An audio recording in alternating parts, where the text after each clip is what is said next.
this the motherfucking thanks I get. LA Street Gang. I started this gangsta shit, and this the motherfucking thanks I get. LA Street Gang. I started this gangsta shit, and this the motherfucking thanks I get. LA Street Gang. I started this gangsta shit, and this the motherfucking thanks I get. LA Street Gang. The motherfucking world is a ghetto, full of magazines, full clips, and heavy metal when the smoke settles. I'm just looking for a big yellow in 6-inch stilettos, Dr. Dre. Hello. Percolating, keep 'em waiting while you sitting there hating. Your bitch is hyperventilating, hoping that we penetrating. You get snating, cause I never been to Satan. For hardcore administrating, gangbang affiliating. MC Winner had you wildin' off a zone and a whole half a gallon. Get to dialing 911 emergency. You can tell him it's my son, he's hurting me and he's a felon. On parole for robbery, ain't no copping a plea, ain't no stopping the G. Street Gang.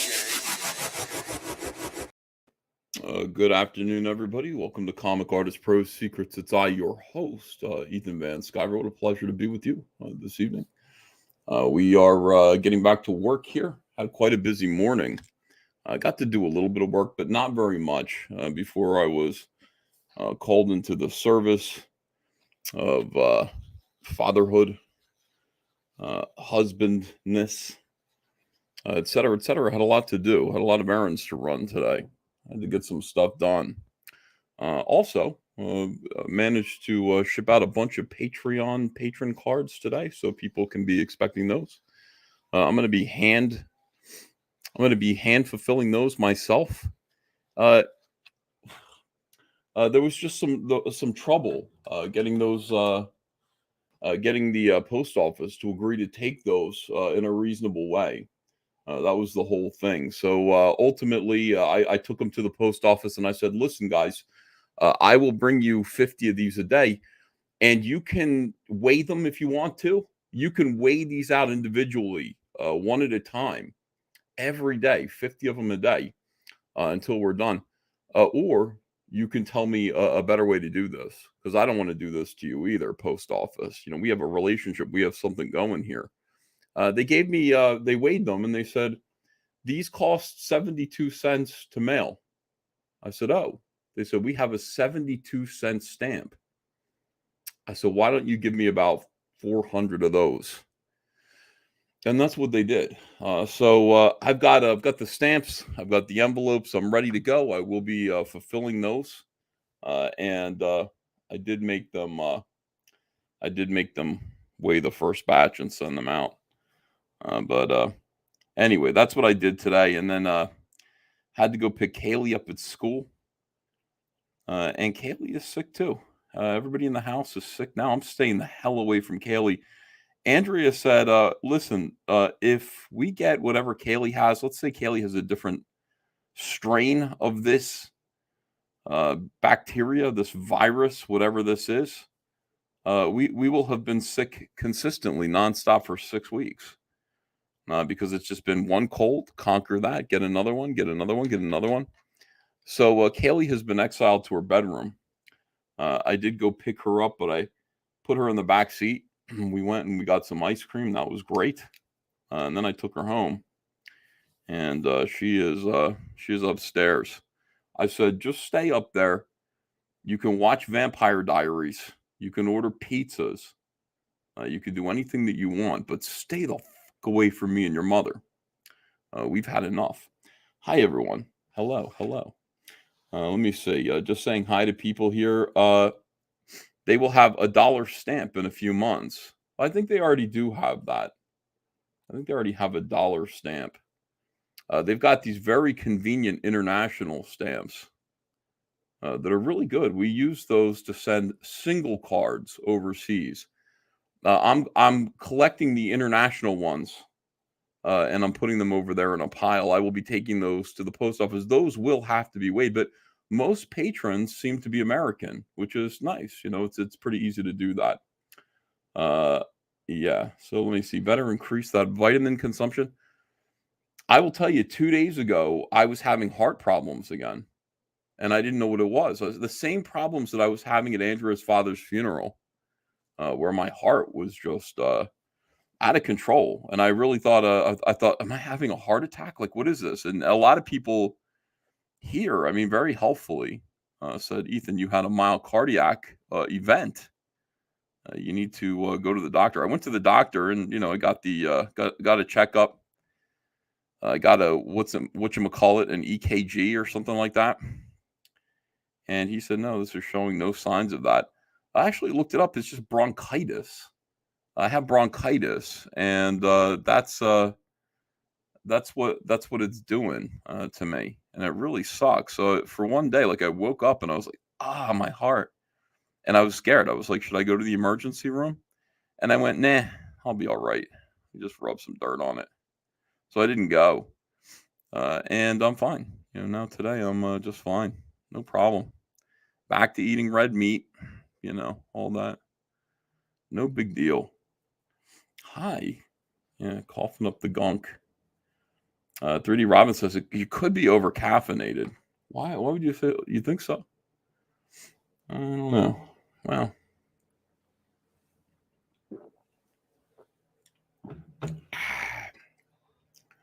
it's likely connected to the bronchitis because as I looked up the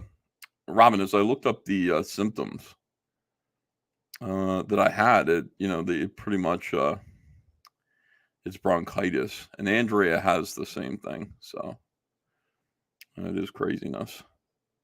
And we've been coughing, but it's like a productive cough. So that's that's a good thing, It says the chest pain, like you feel bruised on the inside. I mean, that's all, that's what I've got.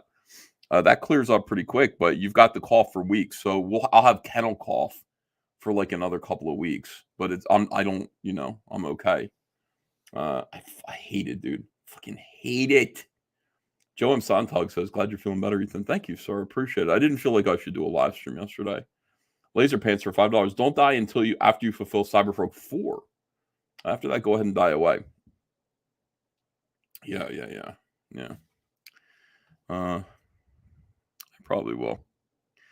Can I confess something to you guys? Can I tell you a secret? You're not going to believe this, but it's true. I didn't need to do a drawing stream today. I wanted to. I could have drawn in privacy today, like usual. But no, I decided I actually like it. I like to do drawing streams. It's fun to cosplay as a comic book artist every now and then. Oh yeah. It's a good time.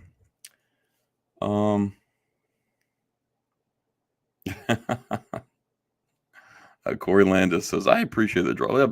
I've been getting a lot of good feedback about them. And that's a nice thing. Some good commentary. I'm going to show, today I'm going to show you guys how I did these trees. There are people who are like, those trees, how did you do them? Oh, I'll show you, because I'm going to do them again here in the background. So I'll talk you through it. And those people who want to learn a simple way to draw silhouetted pine trees, I don't know what you would need them for. But you could, you're going to learn. I'm going to teach you how to do it.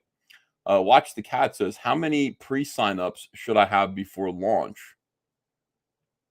I mean, there's no number. You should have more than one. If you have one and that's all, scrap the whole thing. I mean, but yeah, everybody's results are going to vary. And, you never know. You never know with crowdfunding. You never know how it's going to turn out. I did get a balloon machine for Ava today at Walmart. Another helium tank. And we did balloon to the moon. She wanted it. She said, balloon to the moon. Yeah, okay. We'll do balloon to the moon again when you come home for school. And that's what we did. We did balloon to the moon, where we just inflated balloons and launched them into the sky. I think we maybe did 10 or 12 of them before the tank ran out. It was a cheap tank. But man, she loved it. I like it too. I like the idea of balloons floating in the sky. 99 of them. Russell Hall says, show us how to draw Gates McFadden, please. Comicsgate McFadden. Yeah, I didn't know there was a helium shortage. And as for me destroying the environment, yeah, that doesn't bother me one bit. A lot of people are worried about their carbon footprint. I want to leave behind a carbon big footprint. Huge. I want this earth to know I was here. I want to beat the living shit out of this planet. I want to leave behind a carbon footprint so massive that it'll eventually become one of the Great Lakes. But here in New Jersey, I want it to be known. I'm down here recycling dinosaurs like a mofo. Driving an SUV all by myself, nobody else in it. Why? Because when you drive an SUV all by yourself and nobody else is in it with you, your laughter echoes when you think about what you're doing to planet Earth. Ha ha ha ha ha ha ha, all the way to the back seat. There was a time when like liberals only cared about things like that. Like that would have been really offensive. Now they don't care. Like this generation of liberals leftists, I should say, does not care about that idea at all. The idea of selfishness. Like you're taking more than your fair share of our resources. That used to be a problem. It's not a problem anymore. They don't think about that at all.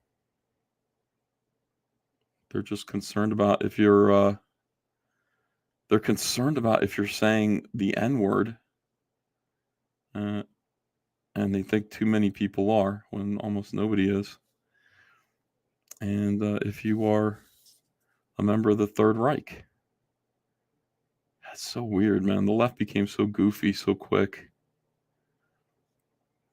I liked it better when when they were just like, come on, people now. Smile on your brother. That made more sense to me. Vince Garrett joined. Hey, thanks, Vince. Welcome to the show. Welcome to the channel. Vero Frady says, oh, what do you think on the Didio Miller team up? Yeah, I saw that. I should do an entertaining live stream where I talk about news stories because there's some interesting stuff coming out. First of all, there was a convention in Philadelphia and I didn't even fucking know about it. Everybody came to my neck of the woods. I had no idea. I didn't know that it was happening at all. I would have gone with a camera on my head. EVS equals Slob Ross says comic books and cahoots. Oh, very clever. Please, I'm very put together. Didn't know, but I looked at some of the stuff that came out of it, and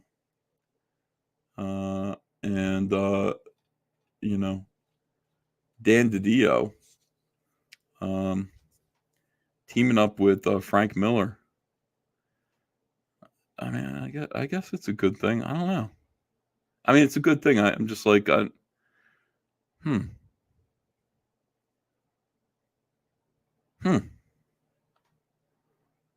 know. I guess it's good.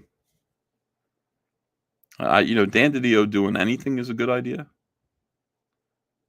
But I don't know what there is left for Frank Miller to do.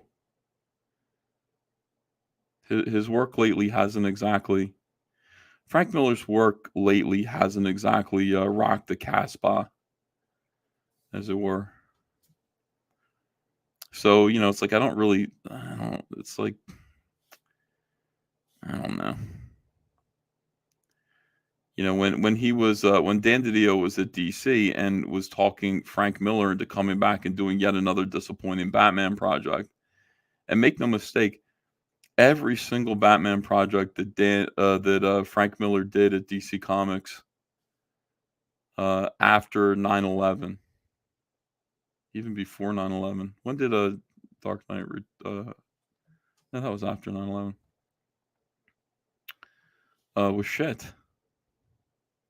I mean, just utter shit. Like it was almost like disrespectful how awful it was.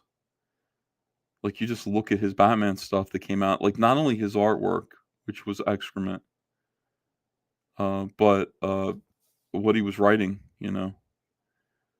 was also excrement. And so the writing was bad. The art was it was almost like it was mocking everyone. It was strange. But then he just wrote for Jim Lee, and that was even worse. Although he did give us one of the first real Batman memes with "Are you dense? Are you retarded? I'm the goddamn Batman," which people couldn't believe it. He got in the Batmobile. He said that to Robin. Robin's like, "Who are you?" He's like, "Kid, are you dense? Are you retarded? I'm the goddamn Batman." And we were just like, "What?" And then he took Robin to the Batcave and forced him to eat like live rats. It's weird, man.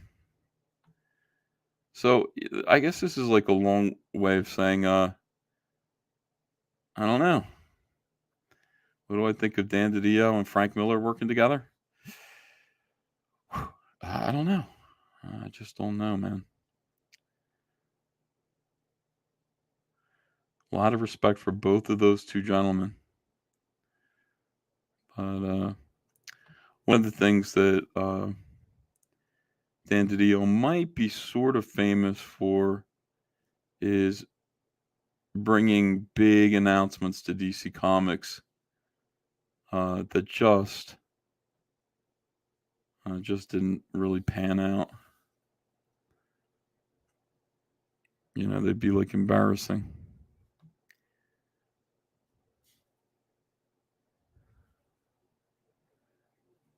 In almost every case. Al Nickerson says, I did enjoy Holy Terror, though. Yeah.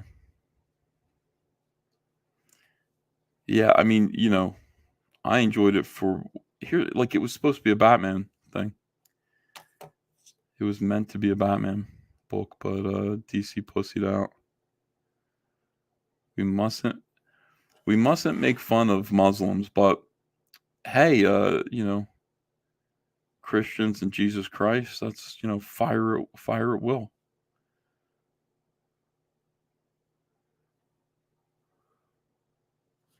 And Frank Miller paid quite a hefty price for that Holy Terror book. He did get canceled.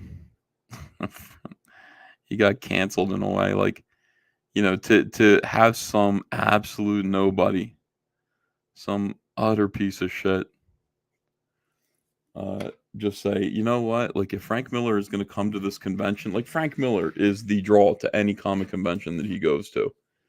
Say what you want about his work now, but he is the reason to go to a convention. And to have some absolute nobody say, I'm not going to come if he shows up, and to have the convention go, oh shit, well then we're going to disinvite Frank Miller. I mean, it just goes to show cancel culture is just cutting your own throat.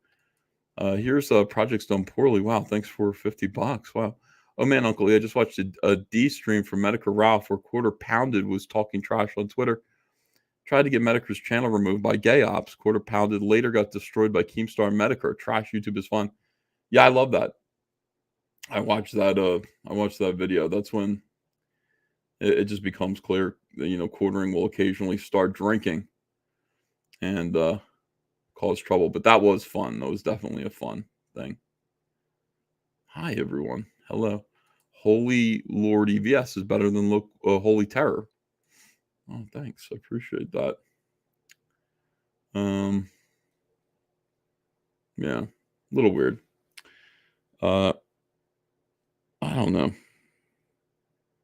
And this is the thing, man. I don't want to go to conventions anymore. Sit there and look at conventions and I look at like the guest list, and I don't know who any of these people are, but it's just like I'm not no, I'm not sitting on a panel with you. No. Are you kidding me? No. Oh God. No. Who are these people? Can you imagine? No. No. No. I'm not doing it. You could say whatever you want to say, but knock it off. People are all frauds. I have no idea who any of them are. What work did you do?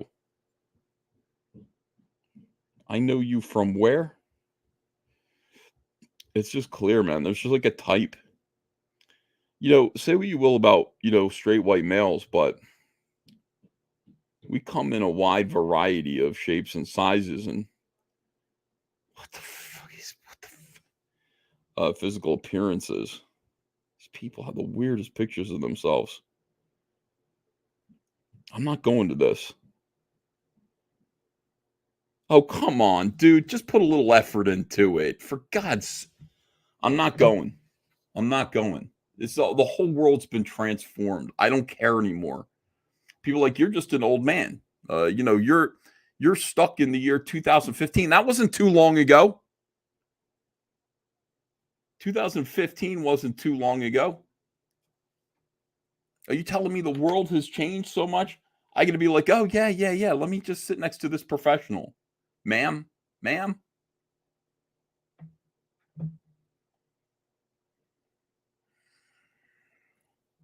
Yes, ma'am.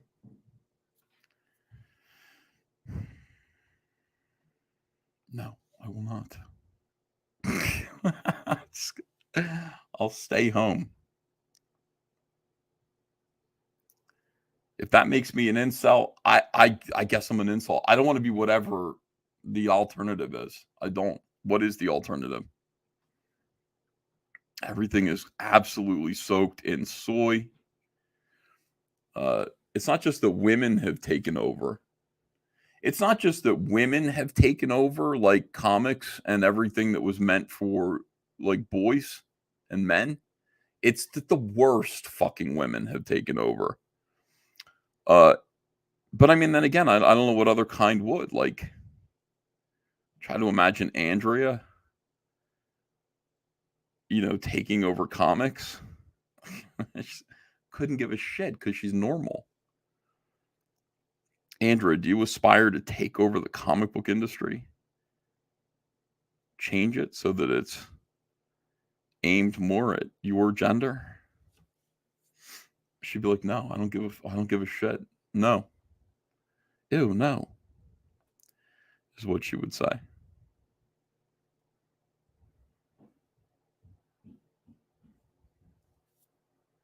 I mean, you gotta be kidding me. Anyway, I was like shocked that there was a convention in Philadelphia. I did not know about it. It was Fan Expo Philly. That's big. Fan Expo is big. How did I not hear about it? I guess I'm not plugged in. I really don't know. But boy, I would have gone. How did I not hear about it at all? I go to all the websites.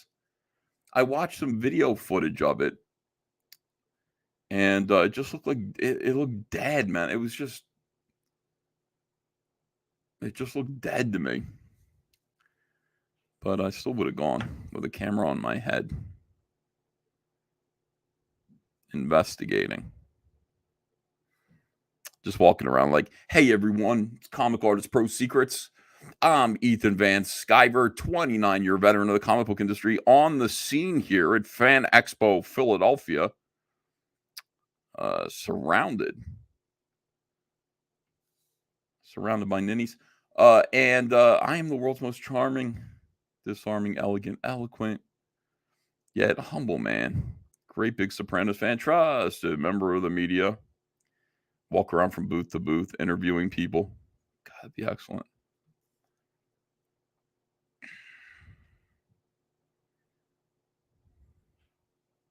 I might go to Garden State. Joseph Fazio says, "Sup, Big E? What's going on, man?" Thomas Fitzpatrick says, "Are you going to Anime Matsuri?" I want to. I haven't heard anything about. Like, I got invited. Nick Ricada said, we'll get you an invite. We want you to go. I was like, cool. I'll go. Yes. The answer is yes. This was like last year. And we talked about it again, maybe like a month ago. And he said, I know they're like slow to getting things together. I'm willing to go, but like, yeah, like I haven't heard anything. So I haven't made any plans. And so because I haven't made any plans, like if like there were no hotel rooms all of a sudden, I'd be like, oopsie doodle. I guess I'm not going to this. So that's the thing. I would like to go. I would like to hang out with people. But yeah, I just need to know what's what.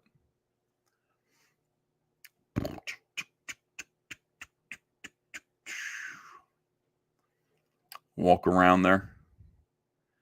Yeah, I would dress like a furry, but with my head piece taken off. I'd walk around like zippity doo da zippity yay. Be nice. I'd be a furry at Anime Matsuri. That sounds like a song lyric already.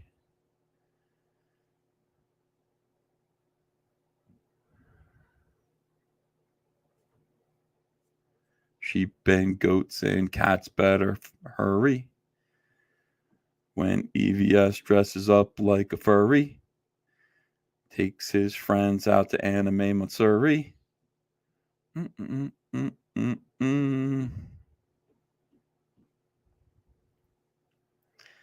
Leaving adult baby diaper lover diapers on the floor.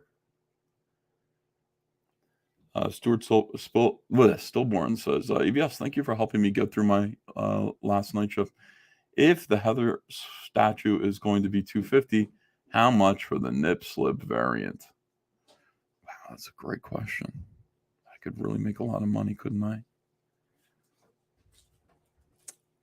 Really could. What's that? My elbow pads came? Thank the Lord Jesus Christ. What else did I get? Is that all that was in there? Maybe. 2 sets or 1 set? 2 sets. No, yeah, they're 2 sets. This is 1 each, so there should be 2 more. Yes. This is the best day of my life.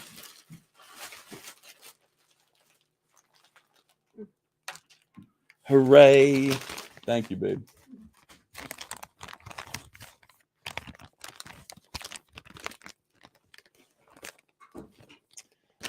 Let me see here. Where have you been? Dipped early on King's Night. LOL. Got my blood, honey. Oh, good, Jonah. Yeah, I'd been up since 1 a.m. Like, here's the thing about Comicsgate Kings. I had woke up at 1 a.m. and was working all through the day. I was working nonstop. And then I was like, should I take a nap? I was like, I don't feel tired. I don't feel no ways tired. So I didn't take a nap, and I just decided to try to fight my way through Comicsgate Kings. But 2 hours into it, I mean, I knew what it felt like to be in the audience rather than on the show, because I was fighting my eyes. And I just kind of went, I got to go. I got to actually end this stream. And it's not good that I did. I mean, I was making tons of super chats. It would have certainly made more money. It would have made more sense. I could have promoted more things had I stayed on, but I just could not stay on. It was terrible. Sorry about that. I want to say I'm sorry. Okay, show pads. Yeah, so spider pads. Let me switch this here. Spider pads. Ordered these on Amazon.com. And these, the problem with these are, I wear them and they wear out. Like this is nice padding material here, but when you lean on it for too long, they flatten out. They stop working. So you get new ones, and the new ones are great. Now I went ahead and I ordered 2 sets for myself, and I told Andrew, I said you be on the lookout for spider elbow pads. They're on their way from Amazon.com. There's another one. No, I'm not going rollerblading. They're necessary for me to draw. They really take the stress off of my old man elbows. Look at this. Just excellent. So you put them on, and these are nice and tight because they're new. Of course, also my massive Popeye forearms. You know, tough to get them. Look at that. I know it looks like we're going rollerblading, but we're not. We're drawing. All right, so we got these ones that are brand new. I will put them over here. I will use them when it's time. When these ones run down, I'll be prepared. Okay, let's get back to work here, guys. Oh, that's so much better. So much better. Let me see what you guys are saying here. Ribbed for his pleasure. Yeah, it is. Making super chats while you were sleeping. Yeah. Let Malin take over. I just go fall asleep and then let John take over the show. That might be a good idea. Okay, beautiful. We're all caught up. I know what you guys are thinking. And you hear the squeaks? Yes. That's excellent. So anyway, I don't know if I'm going to Anime Matsuri. I guess I want to, but, you know, I don't know.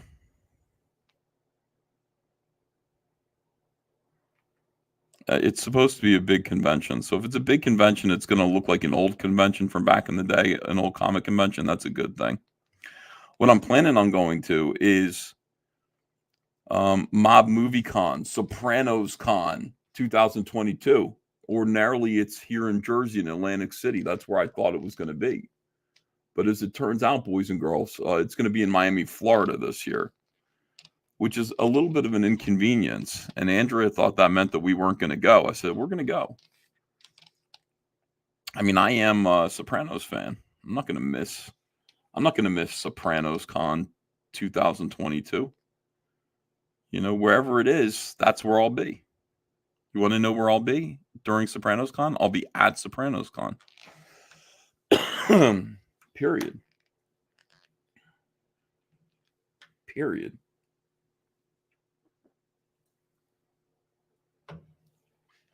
No soy there. None. None at all. Sopranos fans are better than weebs. Of course they are. Did you get to meet James Gandolfini? No, I never did. And I'm kind of glad that I didn't.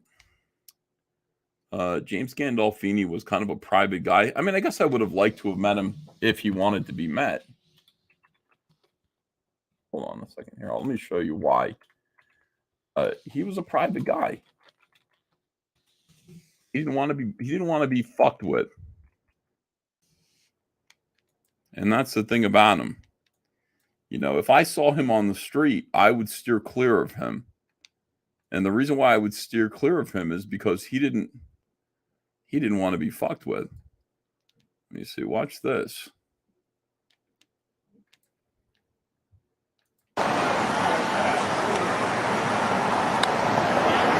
So I want you to notice a couple of things. You've got a couple of lookout women here. You've got women who are staring at the camera. And they're staring at the camera and they have a look on their face. They have looks on their faces of some concern, irritation. Can't really tell what it is, but they're just looking, okay? And why are they doing that? We'll find out. Right there is James Gandolfini. That's Tony Soprano. He pokes his head out of the shop. This guy's shopping in New York. And he's staring too. He's staring as well. Watch this. He has a Bart Simpson mask in his hand. Now, I don't know why he has a Bart Simpson mask in his hand. But he does. Or no, not Bart. I'm sorry, Homer Simpson. He's got a Homer Simpson mask in his hand. All right, watch. Now, this is the part where you shit your pants. If you're standing there filming James Gandolfini, and he's coming at you with a Homer Simpson mask with this posture, and you could see other people looking at you too, like, you asshole. All right, you see what I'm saying? Okay, here you go. Relax, man. Relax, man, he says. All right. Wait for me. You understand me? Yeah. Relax.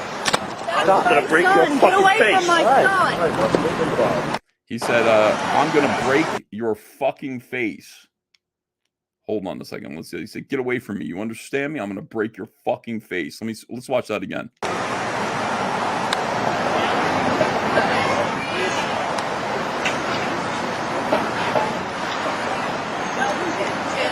Relax, man. Relax. All right. Wait for me. You understand me? Yeah. Relax. Stop. I'm gonna break your fucking Get away face. from my All right. son. All right, what's involved? Yeah. That's what it's all about, guys. So, I mean, you know, some celebrities value their privacy more than others. He said, I'm going to break your fucking face. He became Tony Soprano there. A lot of people say, you know, James Gandolfini was a kind gentleman, you know. Yeah, I guess he was, unless you were filming him without his permission. Just awesome. Let me see. I'd have fought him, says Matt Cisco. No, I'm going to film you. No, fuck you. I'm going to break your fucking face and then take the camera and film yourself beating his ass. I mean, that would be one way to go. That would definitely be one way to go. You know, I don't get threatened much, if ever, says Past Masterton. Fuck that. He's in public and a grade A douche there. Fuck him. Well, we don't know. Honestly, we don't know what came before this. Yeah, we really don't know. Could have been more. Could have been he's been following him around all day long. Who knows? But, yeah.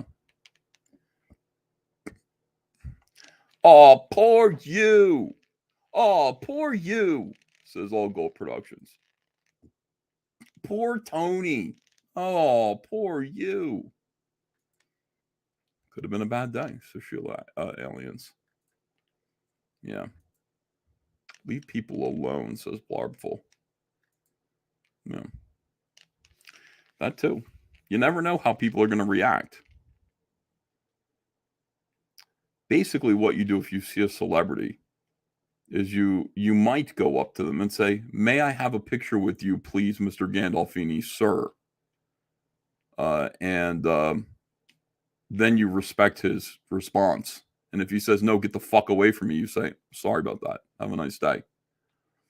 That's what I did to Brian Wilson. When I saw Brian Wilson, I said, Mr. Wilson. I called him Mr. Wilson as though I were Dennis the Menace.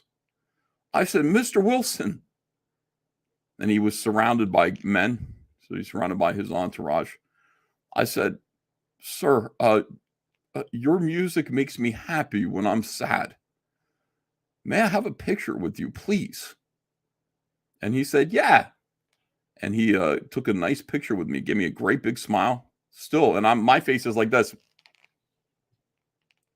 Like the happiest I've ever been in my life. But if he had said, get the fuck away from me, I'm going to break your fucking face, I would have been like, holy shit, the Beach Boys are way different than I thought. You know, I would have said, Mr. Gandolfini, I don't mean to disturb you.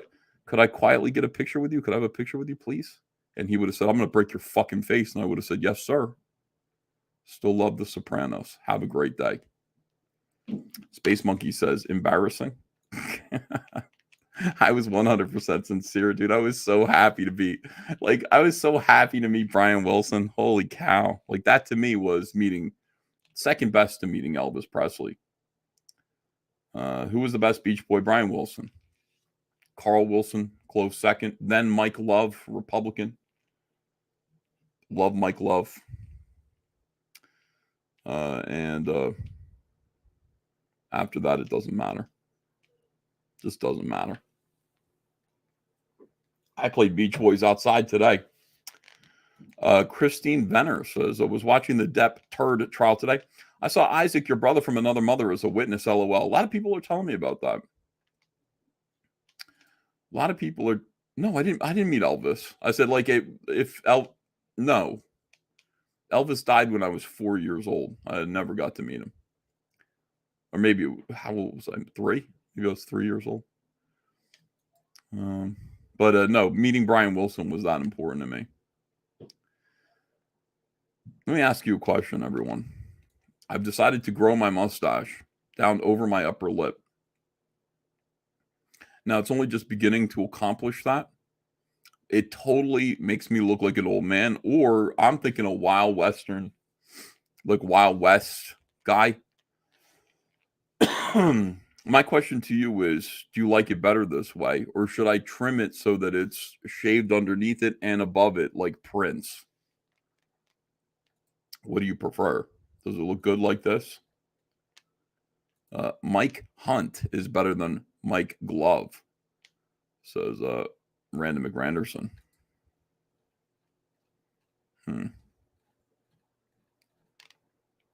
Shave on either. So I can't laugh. I'm going to die. Shave on either side, says Alfred Ortiz. I've never done that before.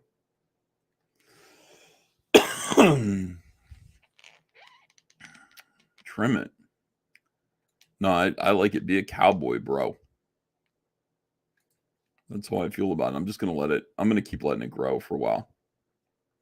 Now, wait a second. EVS is starting to look like the kind of guy your parents warned you about. I don't look like that. Hiroshima Taru says, don't. It gets wet all the time. I know. I like it.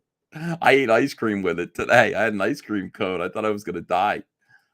Sheila Alien says, trim it and dye it, damn it. I'm letting it go back, Greg. People have said, stop dyeing your beard.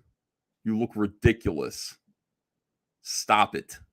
They said, grow your hair back in. Let your beard be gray. Stop it. And I went, okay. So that's what I'm doing. Go full Old West prospector, says Jay Bomber fan. That's the plan. Yeah, that is the plan. I can do whatever I want. Okay, but trim it, says Sheila. Oh man.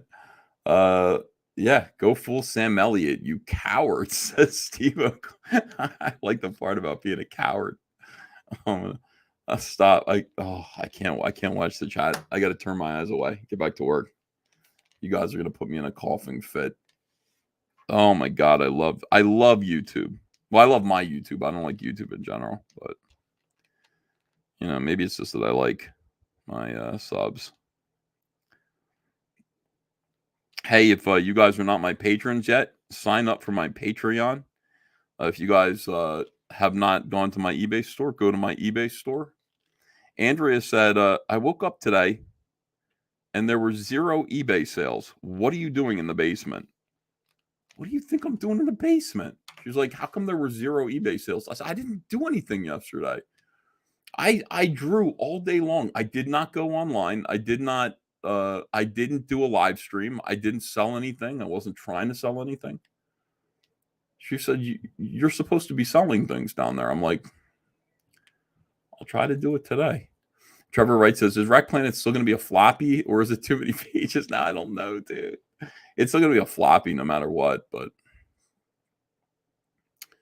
you know, it's out of control.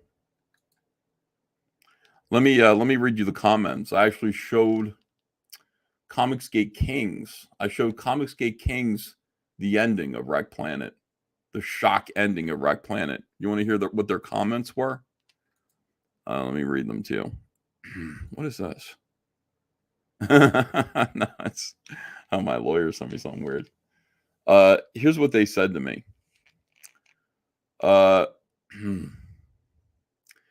People are going to lose their shit over that last page, E. People are going to lose their shit over that last page, E. I said, that isn't even the last page. And they went, oh. Pages are stunning, Ethan Van Skyver. Graham Nolan says, Ethan Van Skyver, you're hitting another level here. Outstanding. Mike Barron says, esquisito. Shane Davis said, awesome stuff.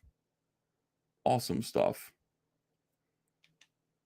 James Allen said, I must say I'm stunned at the quality of work I've been seeing, Ethan. Amazing. Everybody is shocked. Everybody's shocked by how awesome Wreck Planet is. I don't blame them. I'm shocked by it too. Ethan Mascover, were you serious about doing the art auction this weekend? If so, what days? Oh shit. Shane Davis is asking about the art auction. What are we doing this week? It's Easter. It's Easter. How could we sell things on the day of the Lord? I don't know how we would do that. But I do have to do an art auction for these guys. I won't give Patreon money since they kicked Sargon off for offsite activity years ago. Says Random McGranderson. Yurashi Mataru says, I did not go on eBay. I did not. Nicholas says, looking forward to a Comicsgate Comic-Con. If you have time, please look over the artwork I sent you on Twitter. Hail Comicsgate. I did look at it, Nicholas. Spider-Man and the Hulk. Great work. Very good, beautiful cartooning. Nice brush strokes. F the art auction, says Richard Hupperts. Says Sheila Aliens. Sheila, what do you want me to do? That day is to thank Jesus, says Sam Spade. That's what I'm saying. Money changer. No making money or I'll turn the tables over, says Andino Palacio. You think you're trying to tell me this? I know already. What am I supposed to do? What am I supposed to do? What am I supposed to do? John Doherty says, new Frog book looks like a huge effort on pages compared to the first campaign. When you're done, large format omnibus would be a great bookender. Yeah. I mean, possible. Anyway, listen. Yeah, anything's possible. We got 628 people watching me talk shit about, what am I even saying? I don't even know what I'm talking about. You met Elvis and he died. Jack Show was dead too, says Andrew Westwater. What does that have to do with Elvis? What is everybody talking about? Do it the next weekend, please. All right, fine. Yeah, we'll do it next weekend. Next weekend is the Phillies game. Talk to my father. I don't think he's going to make it here at all. I'm really disappointed with it. You know, they showed me pictures. I said, Dad, you're supposed to leave tomorrow to get here. And he said, the snowstorm is, he said, son. I said, it's 82 degrees. And he said, you live in New Jersey. We're in North Dakota. We're in different states. I said, oh, because I thought you were lying. And he showed me photographs of snow, and it basically looked like the Overlook Hotel in The Shining. I've never seen snowdrifts like this. Why do you live there? Dad, why do you live in Fargo, North Dakota? What are you doing? Is it Fargo, North Dakota? Where's Fargo? Why do you live there? I don't understand. Like, it's landlocked. It's cold all the time.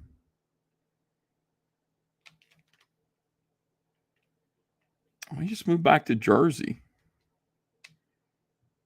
Dad, just move back to Jersey where you belong. So anyway, is it Minnesota? Fargo, North Dakota. It is, isn't it? Or is it not? I don't know. Yeah. Just get out of there. Like, it's like we're halfway through April and you're dealing with like January weather. And I'm just saying, like, you don't have to. You don't have to live that life. You have no idea how good life can get. Dad, if you're watching right now, and I think you are, if you're watching, just say hi to the chat. But you have no idea how good life can get. You can leave. You can be out here, you know, your brothers, your mom's out here, a lot of family. We're out here, obviously.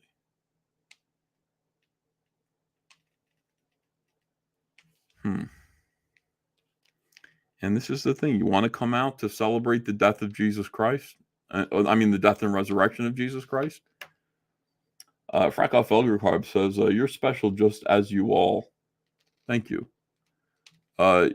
You come out here, Dad. You can't come out there because you're stuck in North Dakota, where it's like God has forsaken North Dakota. He really has.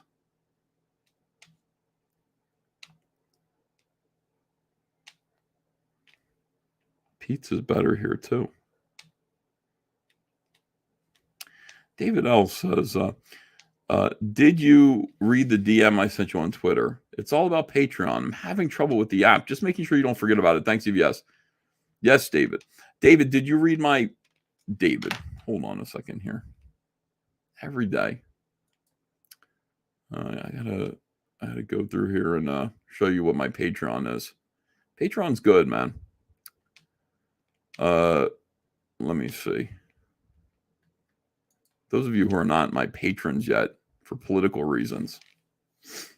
Oh, trust me, I understand. Oh, poor Sargon of Akkad, how he suffered.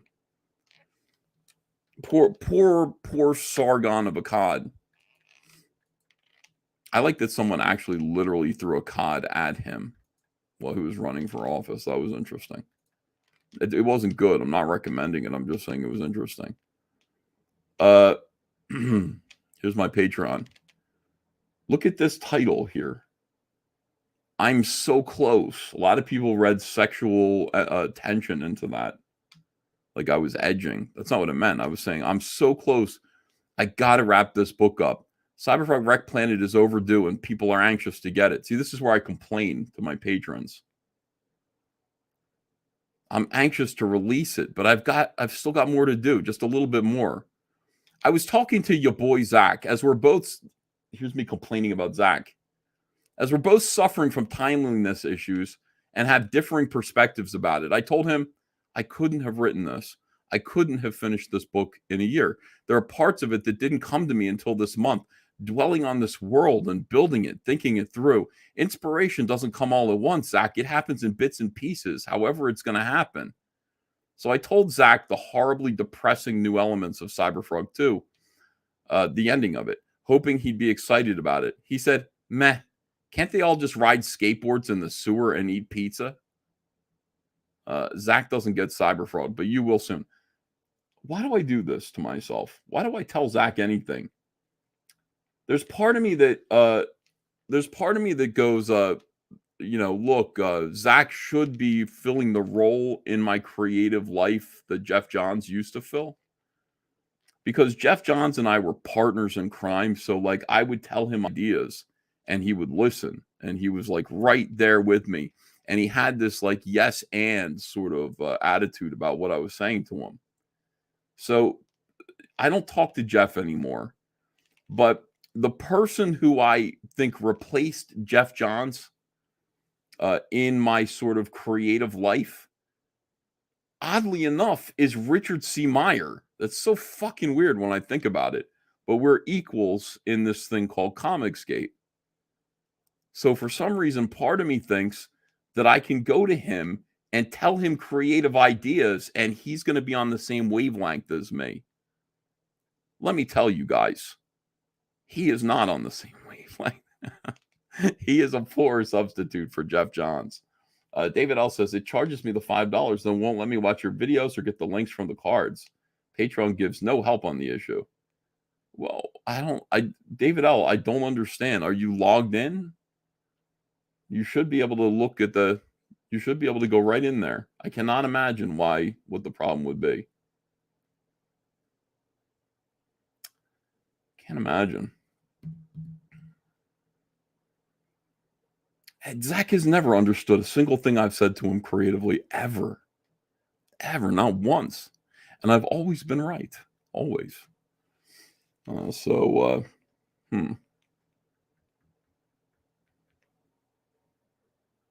Think about that. Here's some people Excited. All right, so this is what I meant to show you. Patron cards, not Patreon.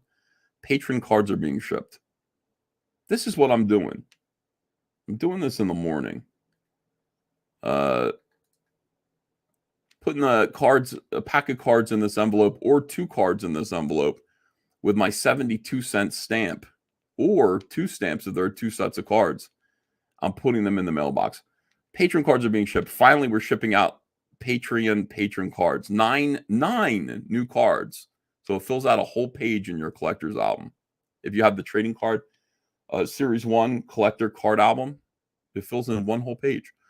And on the back of the cards is a puzzle, which some people like to have, so we include it. It's got the cover card. Are all being mailed now. I think I got 50 orders out today, and I'll get more out tomorrow. Probably another 50, maybe even more. We got delayed trying to figure out the logistics of this situation. The USPS was giving us trouble shipping an envelope this thick. Fuck it. And also, each of you receives a different order depending on your level of support. I finally just decided to do it myself. So I'm going through everyone's address on my patrons page and shipping out your orders on handwritten envelopes. You're going to get, I wrote this. You're going to see that. You're going to see that in your mailbox and go, Ethan hand wrote my address. Just like the old days. I just wanted to get it right, you know? So $5 patrons will get 1 set, $10 patrons will get 2 sets, and $25 patrons will get 5 sets of this second puzzle card pack. There's some confusion. People think there are 5 different sets. No, it's 5 of the same set. Look for an envelope like the above in your mailbox. Look for this. It's coming. 25 patrons will receive $25 patrons will receive a larger white bubble mailer because it's got 5 packs in it. I hope you enjoy them. Love, implied. Ethan Van Sciver. Love, Ethan Van Sciver.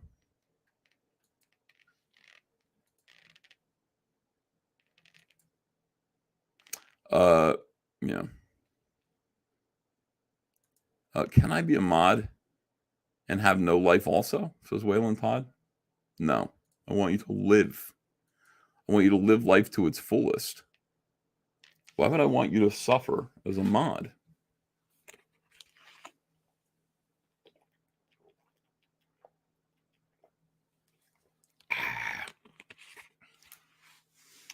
All right, let me see here. Yes, you're special. You're special needs, says Dumbledore. Catching up with you guys. Anchorfist says, wait, your dad lives in Fargo? Half my family lives in Minnesota, right by there. I don't know if he lives in Fargo. Random McBranderson says, don't dox people. Well, I wouldn't dox anyone. You know, that's not what I'm going to do. Alfred Ortiz says, F Sargon. Oh, my God. JDA has also been booted off of Patreon thanks to Liam.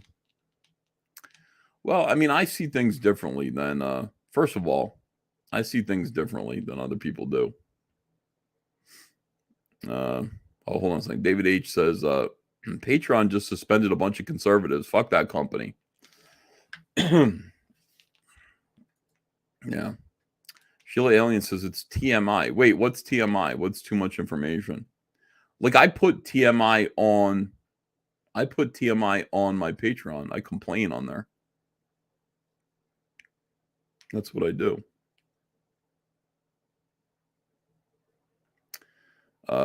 Look, more Patreon content to get shown to everybody.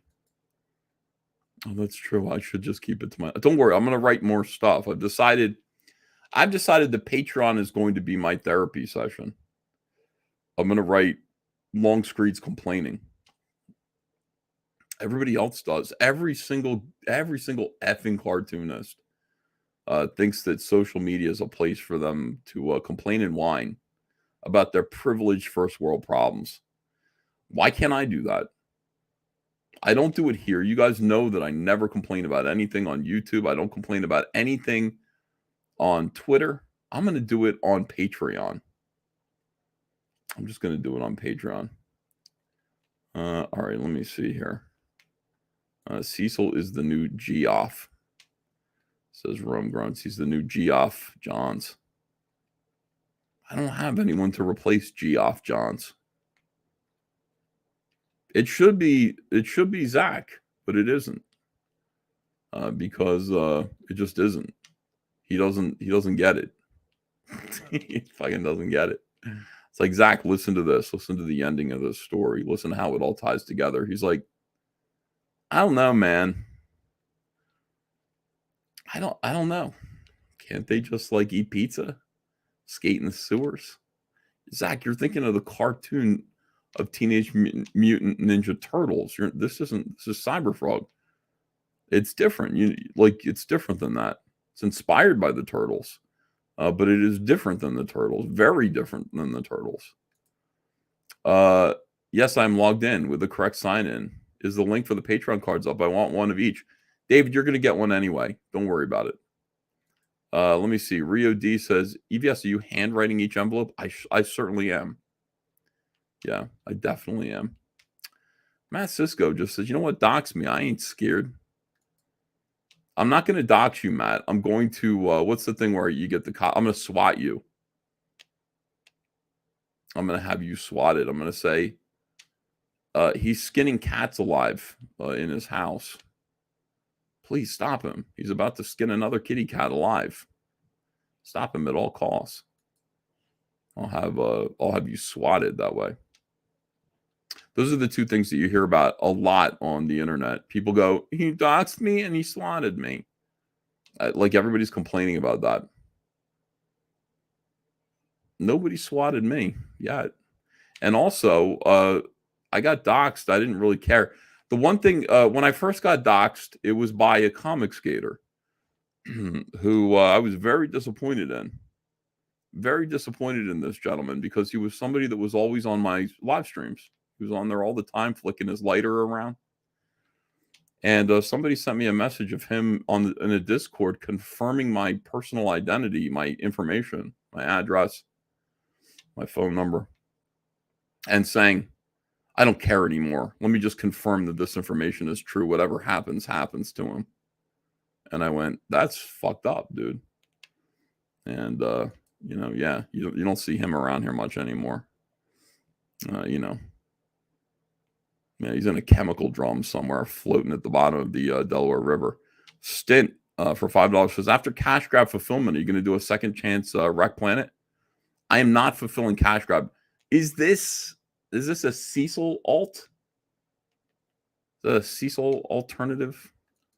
Yeah, there's going to be a second chance Wreck Planet. We're going to do that soon. Lies, but you're a better liar than Adolf Hitler, says Rio D. Adolf Hitler? Let me see. 1 sec EVS does look good, says Waylon Todd. I don't know what that means either. Everything is a living hell.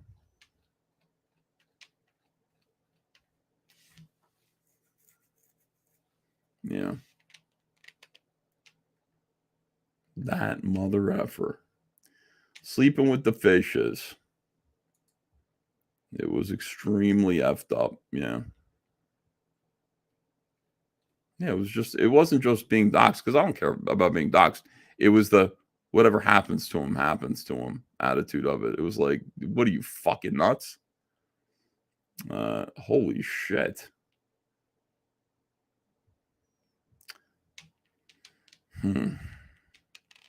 All right, let's get back to drawing. Enough walking down memory lane with you guys. Enough of it.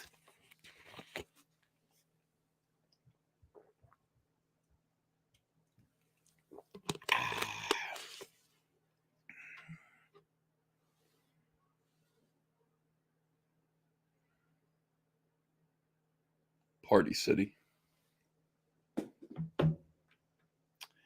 Leo Schultz says no flash sale shirt. Oh, there's going to be one. Don't worry. I will do it, but I just didn't. I got to do. I got to get some flash sales ready. We're gonna do some of the Marlton all caps comics Cyberfrog shirts. We'll get rid of some of those on Bluetooth. I enjoyed hearing you yell at Well Read for boring you. The most entertaining thing on that show, says Spirit Scar. Yeah, like he's got to get it together, dude. When I yell out of love. I don't mean to hurt his feelings, but like, fuck, dude. Get it together, you. Yes. Hold on. I thought it was only true in fairy tales. This isn't what I want to hear. There we go. All right, we got music going. We're ready to go.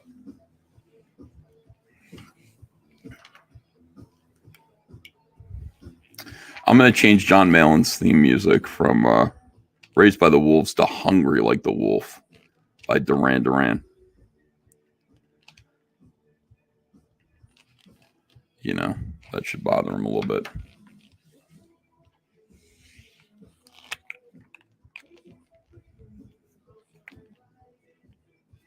We're going to go for 40 copyright claims. That's a good idea.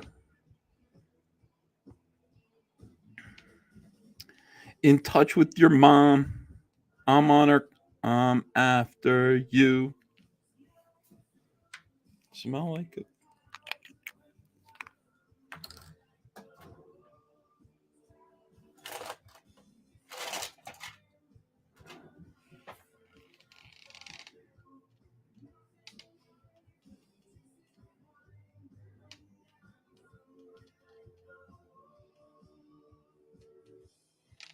Which wolf?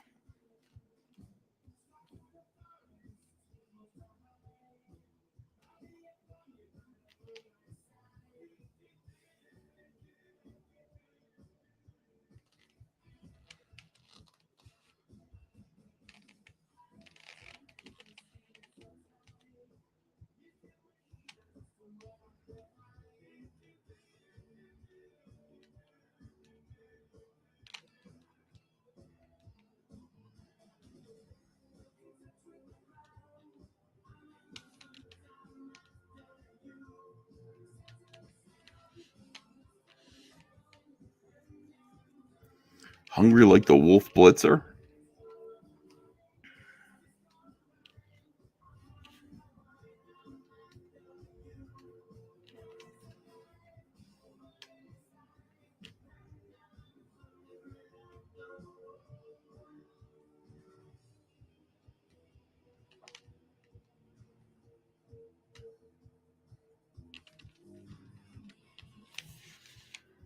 Hungry like the wolf.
Yes.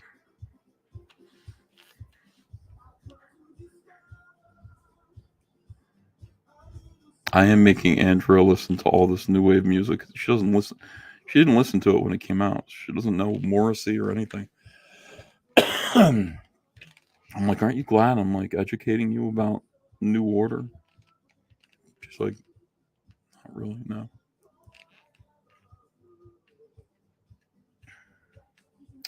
You know, she grew up listening to Latin freestyle, you know, like a good girl. She's like healthy. She's like, why would I want to listen to homosexual British men crying? I said, oh.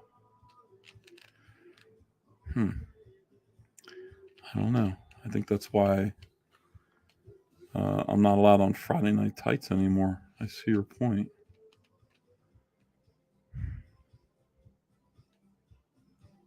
But she is she's getting into it slowly. Bring your arms out to me. Dave, thanks for $10. Hi, EVS. I recently published my first novel, The Eyes of a Killer. Even though I am not a comic book guy, I wanted to thank you for being an inspiration, which helped me to get it done. Happy Easter. Deef, I'm here to shine my sunbeams on everyone. I'm glad that for whatever reason, my example motivated you to complete your work. I can't imagine a better example than me.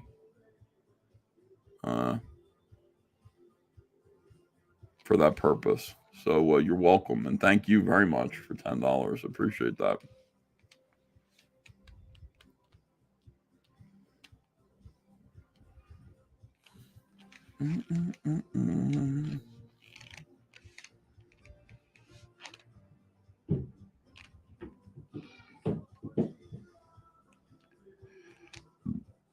Be forever blue.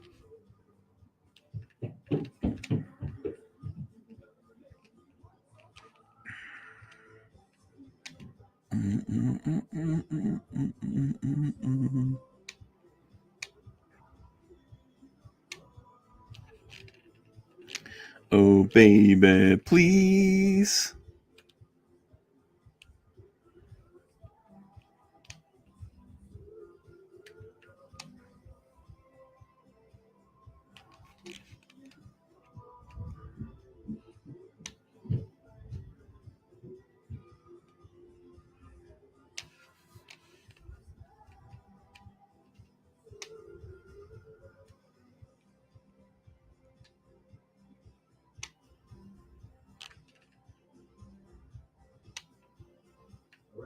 It's first live on Richard Blake tomorrow. We got a great theme Thursday for you. I promise you're gonna love it. Now, last week I don't know about this. off to Asia. We played you songs from Red Rockers, Alphaville, Murrayhead, Dead Kennedys, and Susie and the Banshees, all of which spotlighted Asia.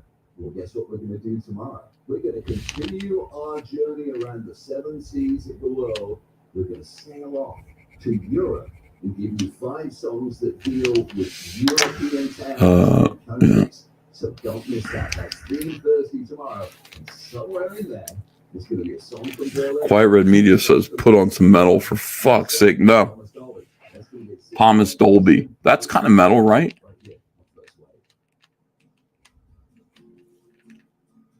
Little Echo and the Bunnymen. That's hardcore.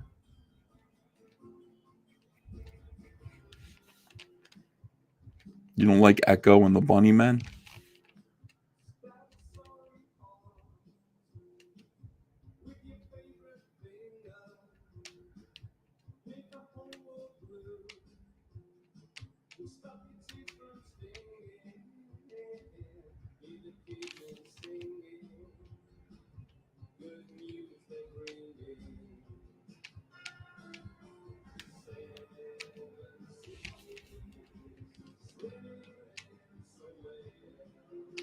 I never listened to Echo and the Bunnymen.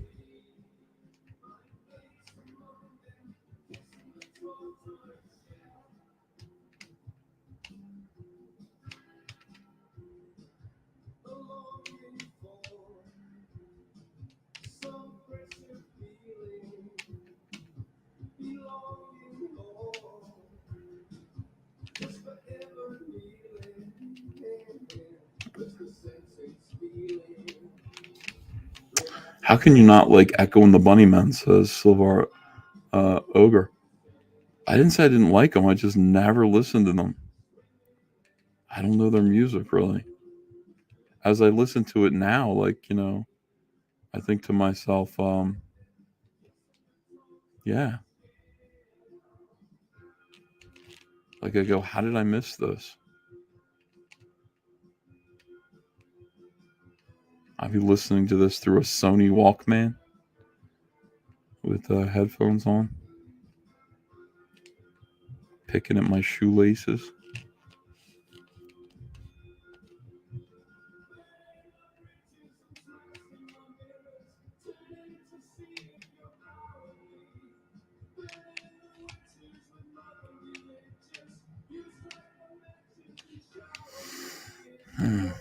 James Murphy says, I'd say Ethan is close to being done. I'm not close to being done.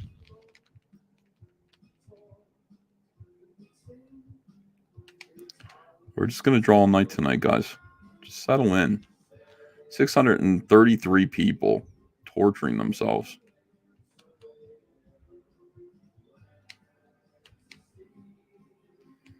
Mm-mm-mm.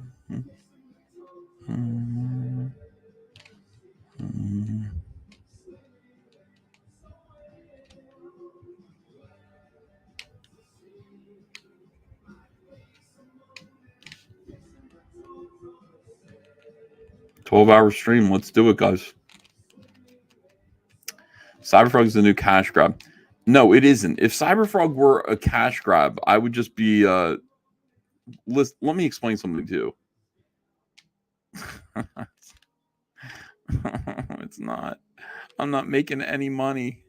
I should just turn in the first 48 pages and then I would make money. It's not about, it's not, for some reason, it's not about money and I don't know why. It should be about money, but it isn't. And I told myself at the start of this, it was going to be about money and fuck. It's not about that. It's about telling the fucking story. Fuck, I have integrity. We'll get back to making money. Don't worry. Sorry for crying there for a minute.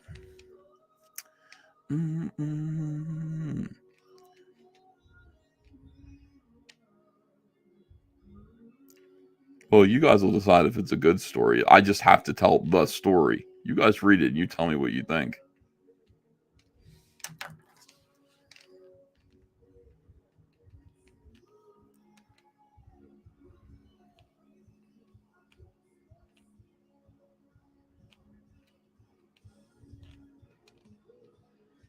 I will be sending it to several reputable reviewers, early reviews of Wreck Planet. There will be people who receive a PDF copy of it before anyone else does, who will review the book. Those people will be Forced Adversity. He will receive one of the first copies. Nerdette's Newsstand will be one of the first reviewers. Comic Book Hut will be one of the first reviewers. Somebody told me Comic Book Hut is crowdfunding his own comic. Is that true? Have you guys seen anything from Comic Book Hut crowdfunding his own comic? Where is it? Just Some Guy. Well, Just Some Guy did a good review. Well, he kind of, I don't know. I got to go back and listen to it. The only review that was like really good for Cyberfrog Blood Honey right out of the gate was Professor Geek, who did a review, and it was like, oh, he gets me. And of course it was a good review because it was positive. Like it was a well thought out review of Cyberfrog Blood Honey. The rest of it was just people being baffled. Like, what the fuck? What is this? It's like the first few pages of a big story. First few pages of a novel. That's what it is, guys. You'll see. Don't send one to Anna. Yeah, I can't do that. All right, what is this comic book hut? He's supposedly making a comic, yeah. Why does God bless me the way that he does? I'm like, God, please. We've had a rough start to 2022. I need a laugh, God. I need an uproarious belly laugh, Lord Jesus. Send one to me somehow. And he said, I will. And then he I guess, told Comic Book Hut to make a comic. Yes, do it.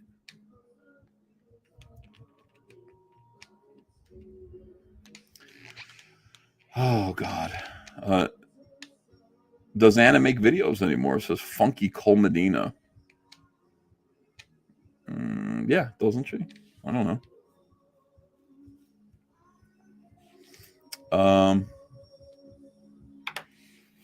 Let me see here.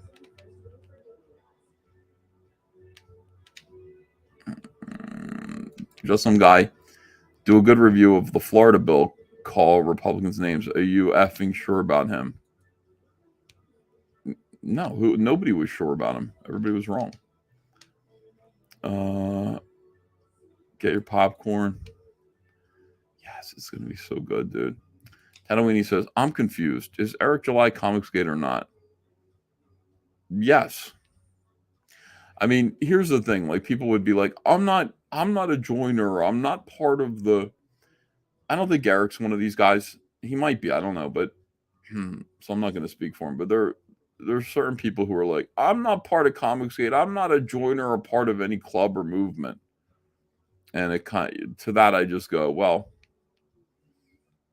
it doesn't matter. Like, you didn't choose to be Comicsgate. Comicsgate chose you. If you're doing comics for the same reason that we're doing comics, you're Comicsgate. You don't have to wear the label, but probably would help if you did. So I would say, yeah, Eric July is Comicsgate. You know, it's not something that he could choose to be or like, not, well, it's not something he could choose to not be.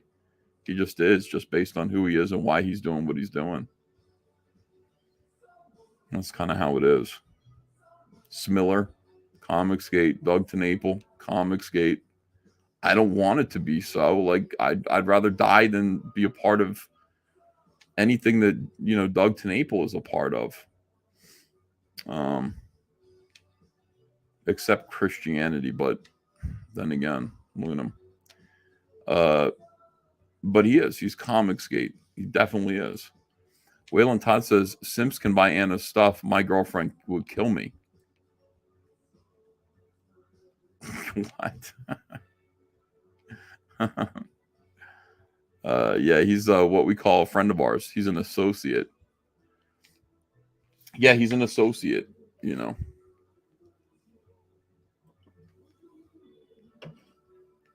That's how it is, guys. Comicsgate armbands when? Oh my God, yes, make that happen. We need red armbands with a Comicsgate symbol on them in a white circle. Ernesto Jimenez became a YouTube member.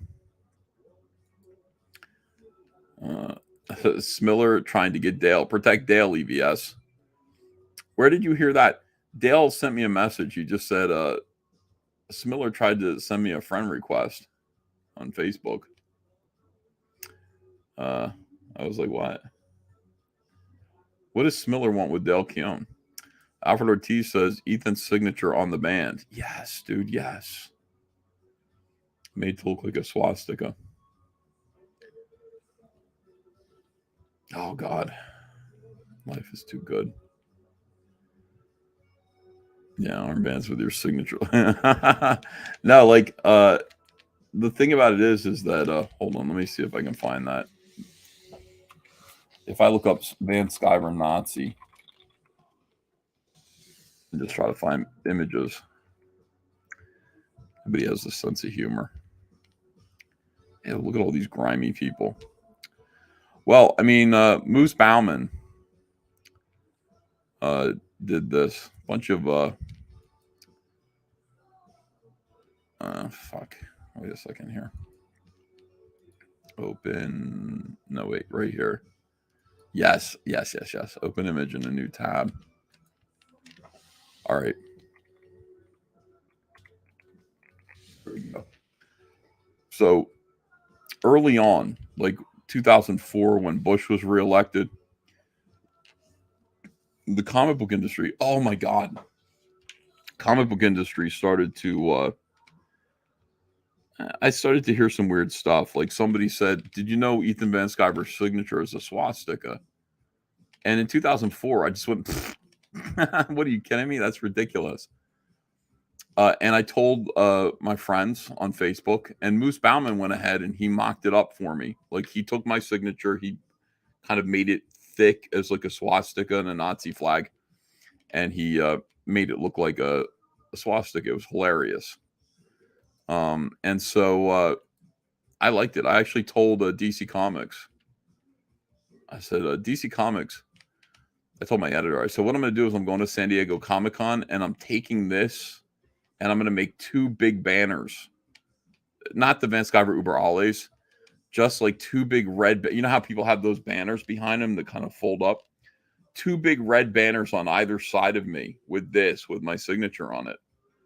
And, you know, behind, like at my booth. And they said, don't you fucking dare. Don't you fucking dare. I said, I'm just kidding. Relax. But absolutely hilarious. Later on, like they found this and went, SJWs found this and went, look at him. He's been a Nazi this whole time. This is clearly a swastika. And I challenge you to place a swastika over this and see if it fits in any way. You know, it just doesn't. It's a diamond. It says Ethan. When I was a kid, I wrote my, I loved Iron Maiden. And so I wrote my name in Iron Maiden letters. And then I kind of went, oh, look, the T connects through the H like this. And then I went, if I make a V at the bottom for Van Sciver, and then I do another upside down thing at the top, it becomes a diamond shape. And that became my signature from like 6th grade, the 6th grade all the way till now. And I wasn't a Nazi in the 6th grade. I was nowhere near as bad as I am now. So, yeah, look at this. Not his first time. What is this from? Okay, says Adam Levine. Not the Adam Levine. If this guy turns out to be a legit Nazi lover, I'll apologize and support any and all bullying of him, but not before. Grabbed it directly from his faith book, says Jerry Livingood. It was on an old sketchbook of his. No, it wasn't. It was never on an old sketchbook of mine. It should have been, though. Stint says, Smiller wants NFT cover from Dale. He asked on Kings after the show. Oh, maybe Dale will do it. That should be good. So, yeah.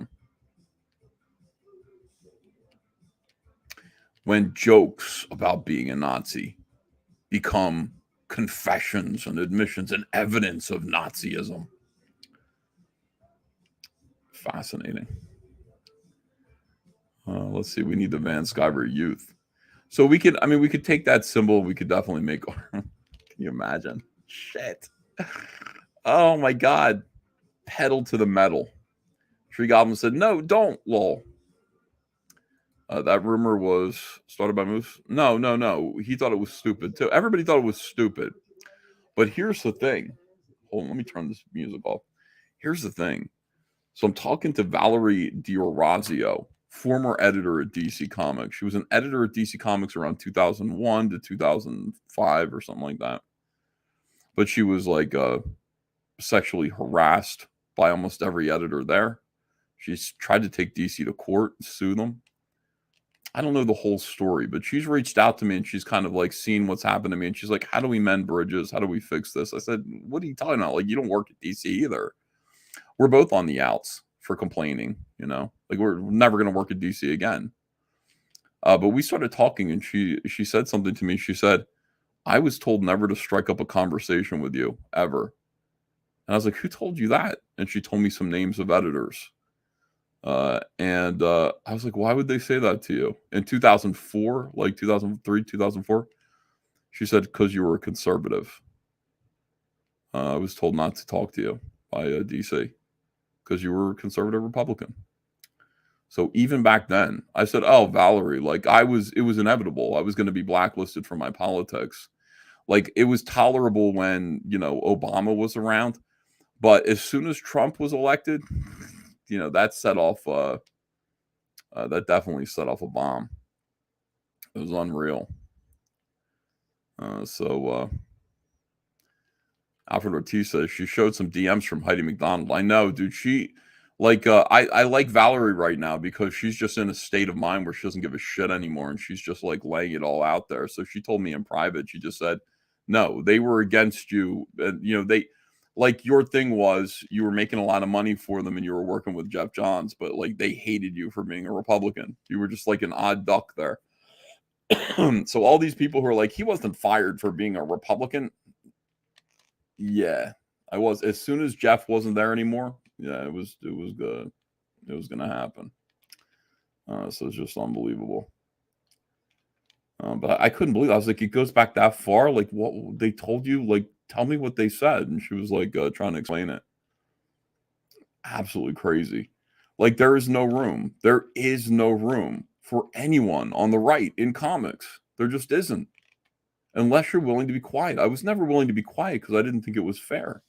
I just thought if they're going to talk politics, I'm going to talk politics too. And that's how it is, you know?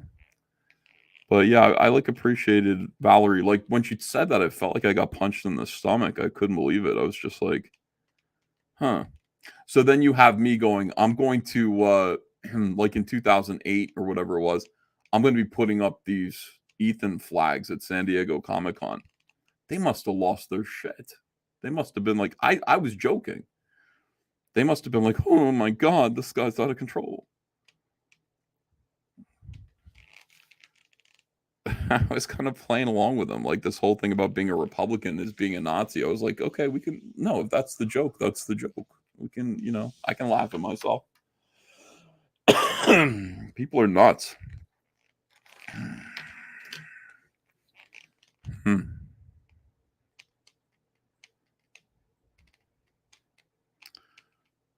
You know, but yeah, you can't go back. Like the idea of ever, like there's still people who go, you want to go back? You don't, you know, no.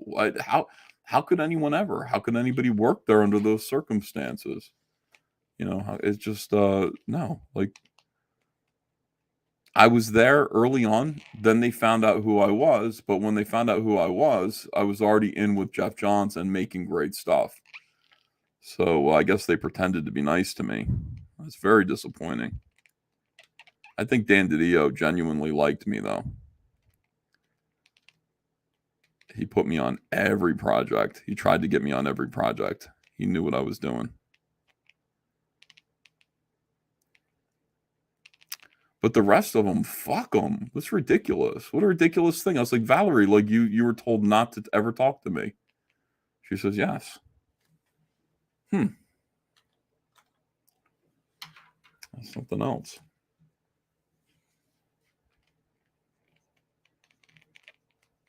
So she said, you know, if you want to do an interview, she would do an interview with me. I'm like, I don't know if I want to do like a gossipy interview. But maybe. Talking to, you know, hearing some secrets. DC Comics skeletons. We could do it. A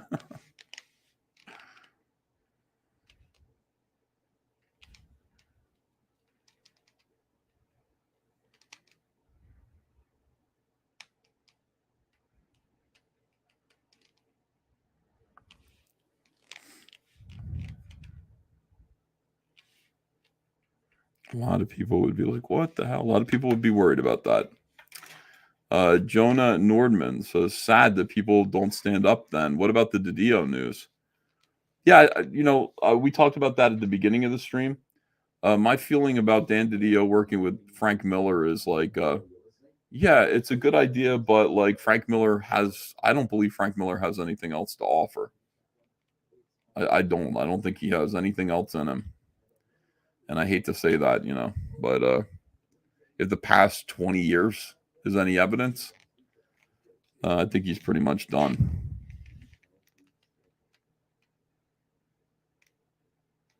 So, but I mean, if there is anything else in there, like Dan Didio is the right guy to sort of run it, you know.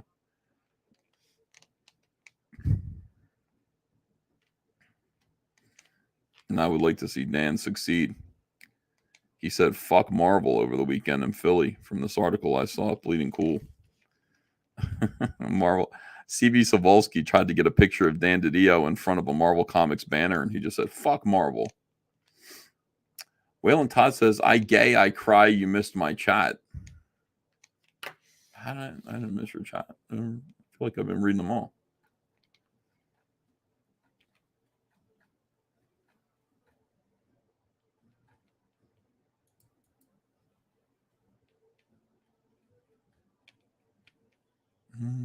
Waylon Todd. Many people respect you. Oh, thank you. Found it. Whoa, that was a nice chat. Thank you for saying that. Yeah. I appreciate that. Got it. Thank you. Thank you. I appreciate it. I get nice messages from people. I also get seething hatred from other people. Yeah, like I'm going to get hot. I'm going to get responses from people that run hot and cold for the rest of my life, I guess. Which is crazy. I gotta have thick skin and a sense of humor.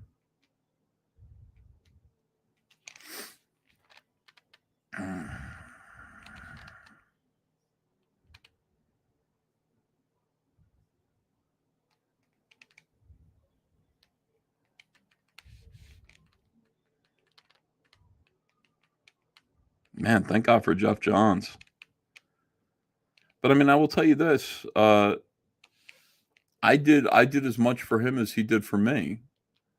If you really look at Jeff's history at DC, all of his most memorable work, I was the artist. All of the stuff that became something really big, that's important, like came from a collaboration with me. So, you know, he does all these big projects all the time, but they just kind of come and go. The stuff that we did together is going to last forever.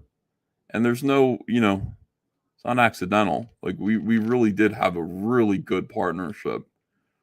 I think a lot of the artists that he works with never challenge him. You know, they just draw whatever he gives them. And part of him, I think part of Jeff really liked that. Just shut up and shut up and do what I give you. But I always called him up, you know, improved things, came up with projects with him, created stuff with him. Didn't just draw whatever he said. Although there were times when I did, you know, he'd say, "I got this script for you. Do you want to draw it?" And I went, "Yeah, sure." But you know, the stuff that really matters came from a collaboration. And a lot of that stuff really built his career. Lombardi says, I show up and Ethan's bragging about something. Yes. So what else is new? I was nuts yesterday. I was on a complete mania. I said, I put a tweet out there. God, it felt so good to write stuff like this. I hate being humble. Part of being in mainstream comics is you just keep your head down. Then you don't get to actually say what you really think, you know, about yourself or anyone else. But it's just like haters couldn't hold my jock. How fun is that, man? It's fucking awesome. And everybody liked it too. This is a lot of engagement for me. I don't usually get this kind of engagement. So people like that. I don't know if it's just the honesty or if they just like the artwork. The greatest villains since Stan Lee was a hungry young man. Rumblebee, Shockroach, Deathfly, Scorpio. You know, yeah, of course. This is my favorite too. I never asked to be the voice of a generation, but that's just how it turned out. God, I was having fun tweeting. I think I like being provocative, but holy shit, that is so fun to say stuff like that. That's true. I mean, in a way, it's true. You know, Comicsgate is an important. I mean, it's a very important aspect of the comic book industry right now, and I am a big voice of it. So anyone who doubts that can go fuck themselves. I love Comicsgate.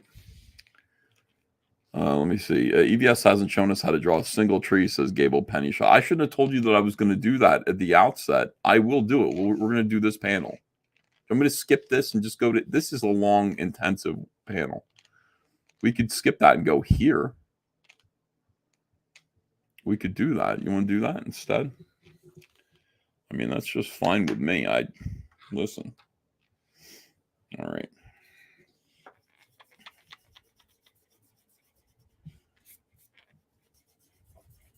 Let me clean this up. I live to serve, you know. The work's got to get done. So that's what we'll do.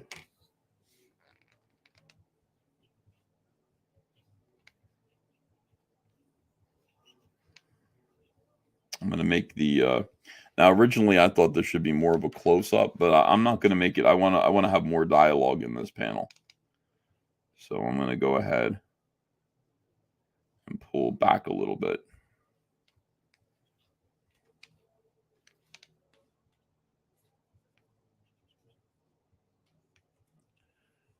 Yeah.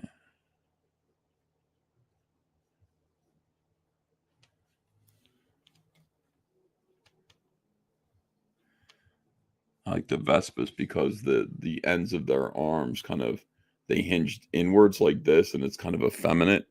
I like that. It's just they have dainty little like jointed wrists,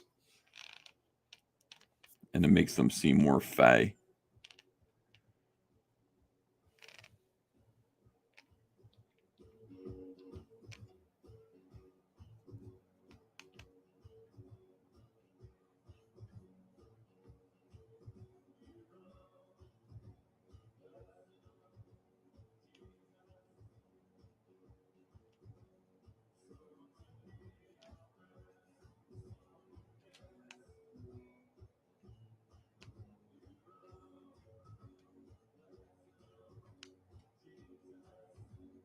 Perfect song for Easter.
Oh.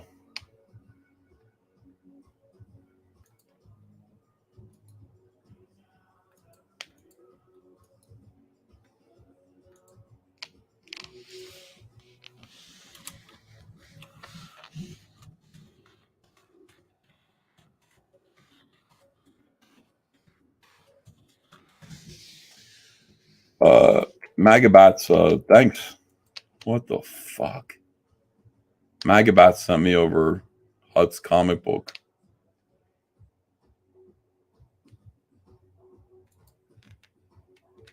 Is this for real or is this a joke?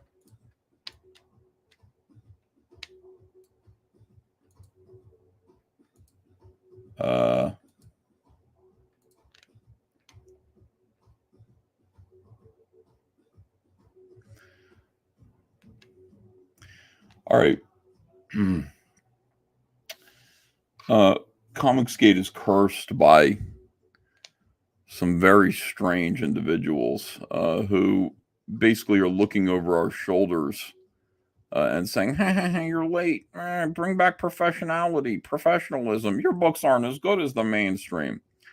Now, every now and then, one of these people will actually endeavor to crowdfund. and try to do this themselves. Like, everybody thinks this is easy until you fucking do it yourself. You know, when I say these people couldn't hold my jock, these people couldn't walk in my shoes. I mean, it's not even like, that's not even bragging. Like, it's just not bragging.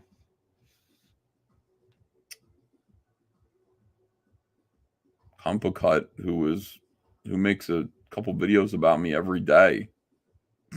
They're all filled with lies.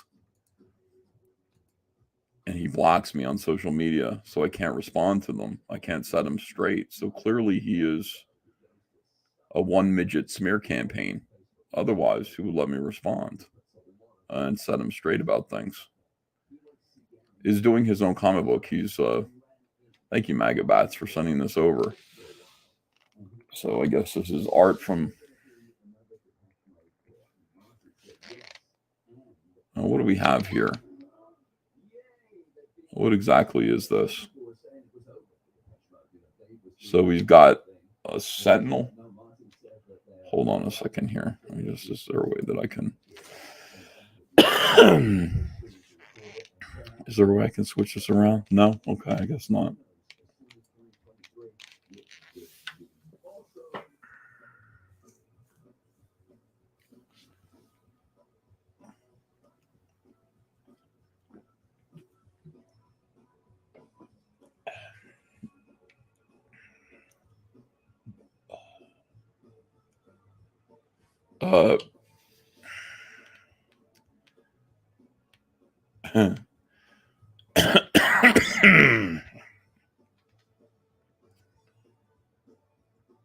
I got to look at this for a while. What is this?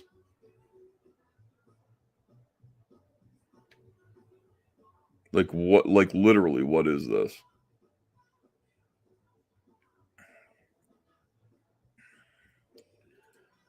All right. Good luck to you. Fuck, man.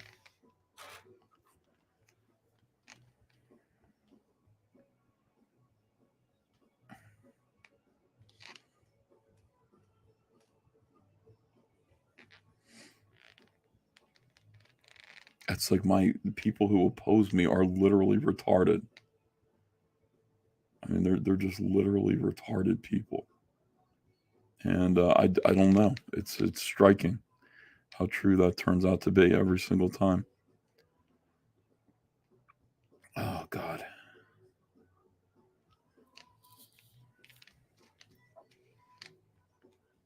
Pray for him on this holiest of weekends.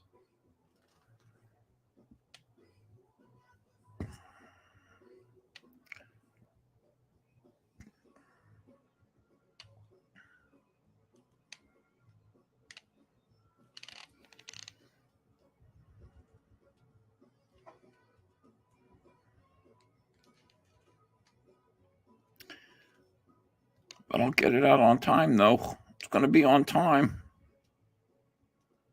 Little Caesar. It's going to be on time, Little Caesar.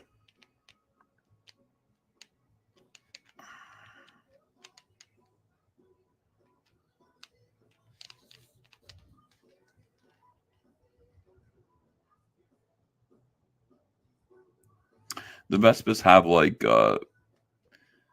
spots on their face plates here that kind of resemble skulls, like abstract skulls and crossbones. They're all different, though. So I guess in a way, that's like one of the things. That's how they tell each other apart. Sean Crummell says, do you take comfort in your enemies being so dumb? I mean, kind of in a way, but on the other hand, like, you know, they're all like it's worrisome because all of them are such bottom feeders that they have so much time on their hands to make trouble. And I just look at it and I kind of go, you know, what are you doing? Like, what is this for? What is this about? You know, everybody needs attention. I get that everybody needs attention and they get it however they can. And it's flattering in a way. Lombardi says, words are violence, so is silence. 24/7 hurting. Yeah.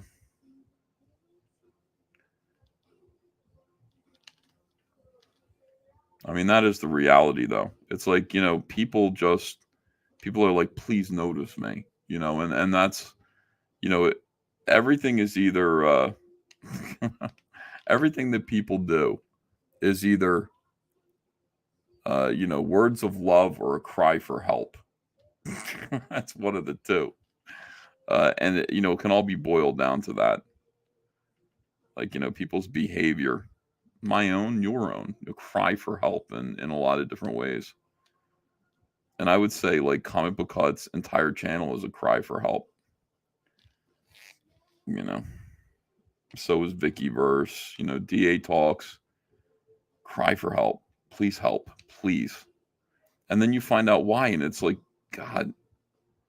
Like Vickyverse, we just found out, Vickyverse has been after my channel, trying to knock me down for a long time.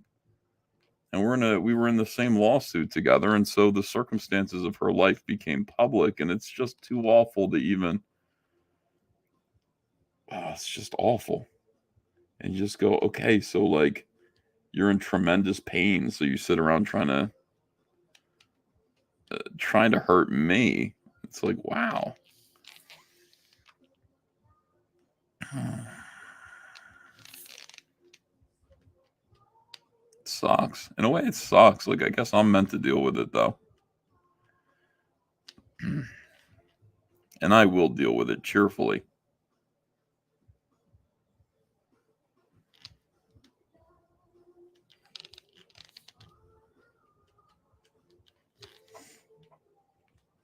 Geek Avenger says it explains a lot about her, doesn't it, EVS? Yeah.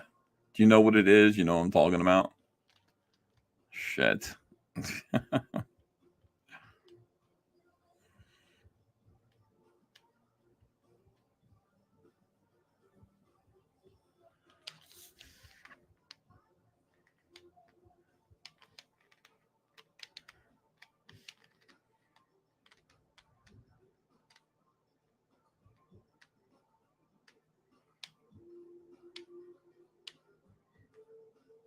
So just remember that every human utterance that you hear is either an expression of love or a cry for help.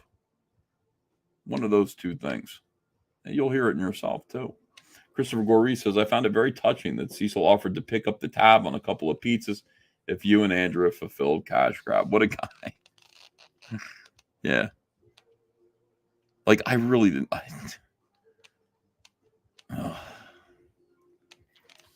Cecil's like, you priced me out.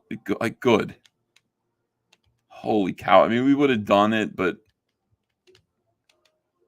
no, we want to be concerned with Wreck Planet. And I'm sure he can do it. Fulfillment takes time, and it becomes a job. Like, it becomes your own job. But I mean, the thing about it is that you pay yourself for it. You keep the money that you would have paid a fulfillment center. So, you're getting paid to do it. So do it. Make it your job for a couple months.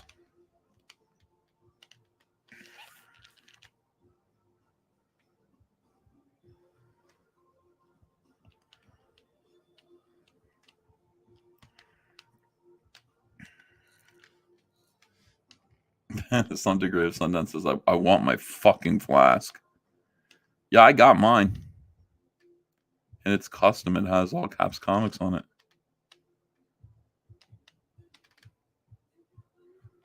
I haven't used it yet.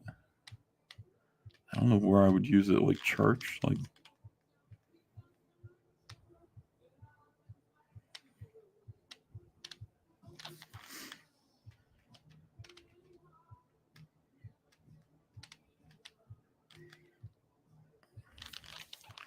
Like, where could you bring a metal flask? Like, I would say that one place that would be handy to have a flask is like maybe a rock concert, because you could just fill it with alcohol out of your bar, and then you could take it to the show and you could get drunk without spending $150 on their mixed drinks at the bar.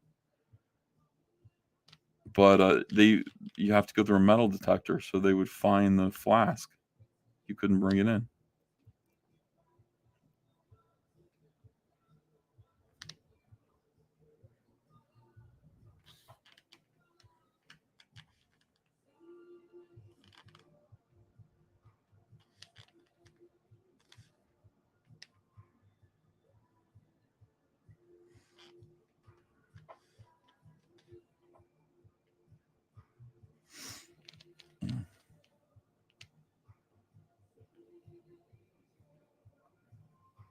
Yeah, you can't take flasks anywhere, right? Yeah, baseball game would be good too. Because liquor is cheap when you're bringing it from home.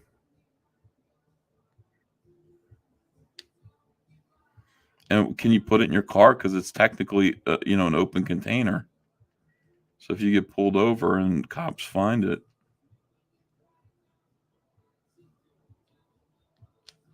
I guess you can walk around the park with it. Just walk around the neighborhood getting drunk. Might just be a thing of the past.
Well, I'm not going to give you an answer. Instead, I'm going to give you a track from the Thompson Twins that so many people love, particularly my wifey.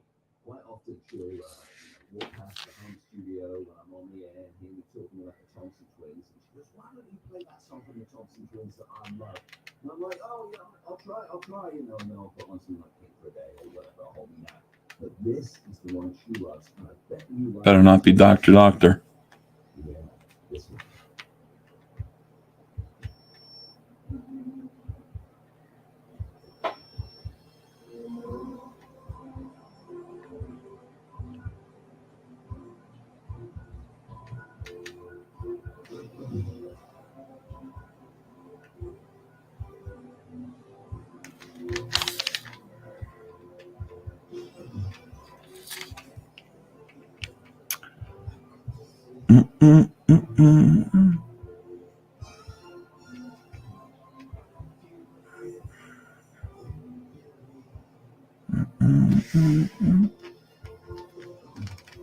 Fraga's house got flooded?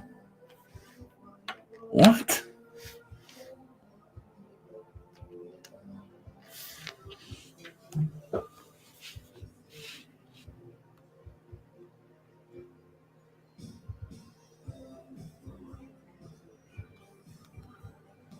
What happened? You okay?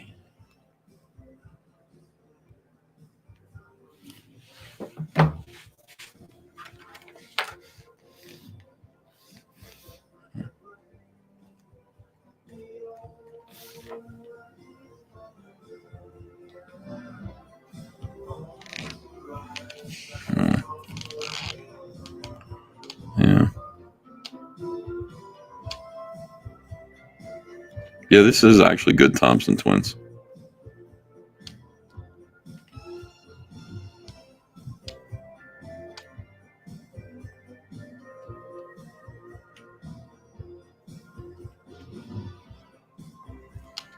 Makes me sad for the 80s.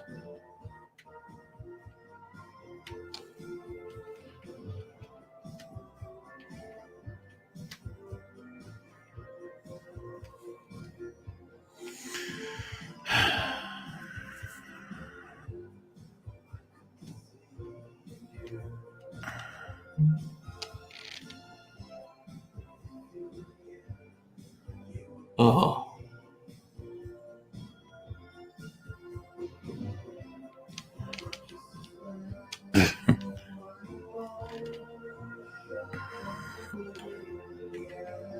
Half-inch of stank water.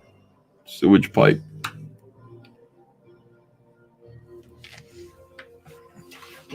Oh, shit. Speaking of flooded, 1 second here.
Okay, I'm back. Yeah, sorry. I was trying to talk to Dan. I knocked over my soda. But I cleaned it up real quick. Yeah, it looks like Dan got a little flood in his new house. A little pipe broke. Sewage pipe, unfortunately. Right in his studio. That's a problem nobody needs. Christopher Gorey says, you often mention some of your favorite fellow artists of Cyberfrog and Sal. Whose depictions of the Vespas do you really like? DK? Well, yeah, like, I think Dale Keown's really the only one who's, very few people have drawn the Vespas. But yeah, he did a great job.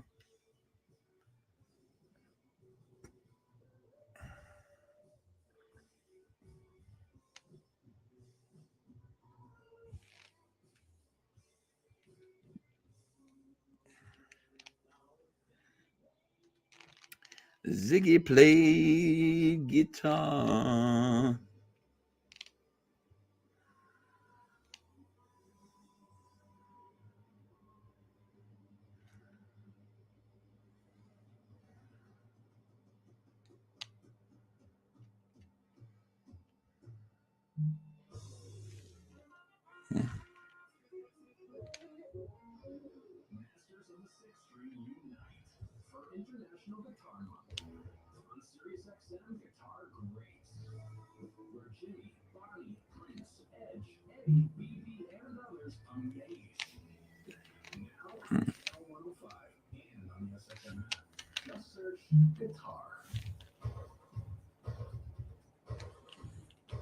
He says his studio smells like a New York subway right now. You gotta watch those New York subways right now too. I'm glad that your studio only smells like one and isn't the site of an active shooter, terrorist, weirdo.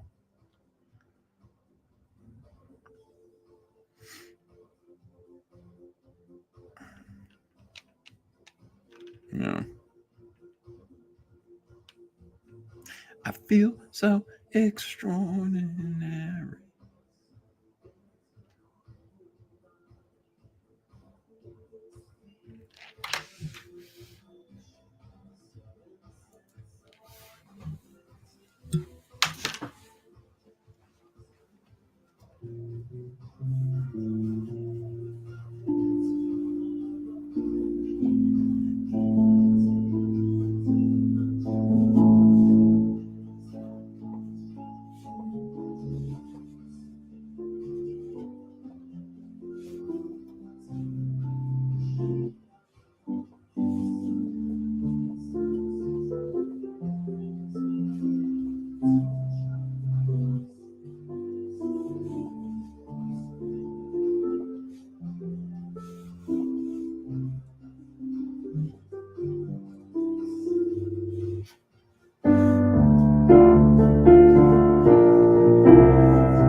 So I just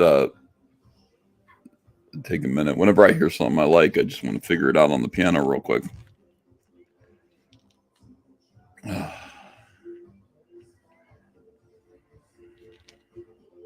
that's the thing. Just take a minute, play a little music, shake it out. No, I'm not going to sing. I would never do that to you guys. Very calm. I've been in the shade.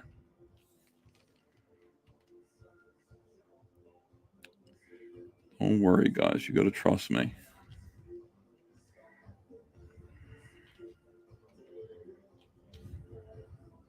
And the night will depend on the morning sun.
This song is okay, but honestly, this is better. Yes, child. No. Bankruptcy.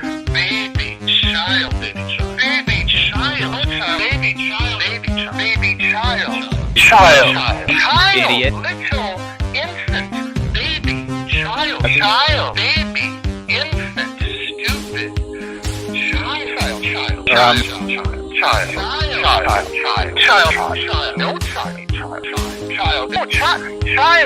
Child. Walking man, what's it? Stop being obsessed with Twitter. Little baby child. Baby child. Sweetheart. Bullshit. Baby girl. Show us. Child. He did. Sweetheart. Baby child. Little Yeah. baby child. Yeah. No child. Yeah. No. Yeah. Yeah. Yeah. Shut your fucking mouth, stupid little baby infant. Yeah. Anyway, Actually, I'm going to enjoy what happens to you next. Shut your stupid little fucking mouth. Just be quiet. Oh, you Shut fat faggot. your fuck. Okay, that part where he goes, "I'm gonna enjoy what happens to you next," is so fucking gay. I mean, it really is awful. It's like, it's awful. No man should talk like that ever. It's bizarre. Fucking bizarre, dude. When I hear that, yeah. I'm gonna enjoy what happens to you next. God.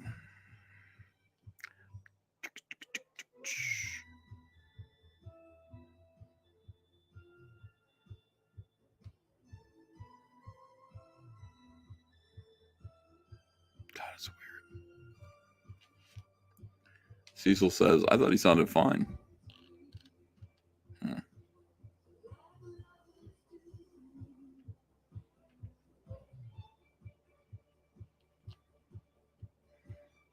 What's up, Cecil?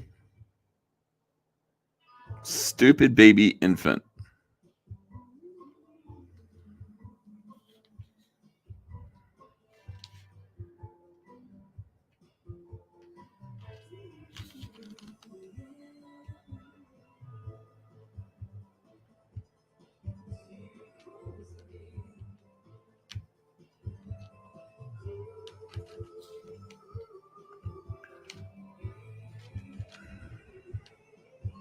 Cecil, when is there a draw stream with you?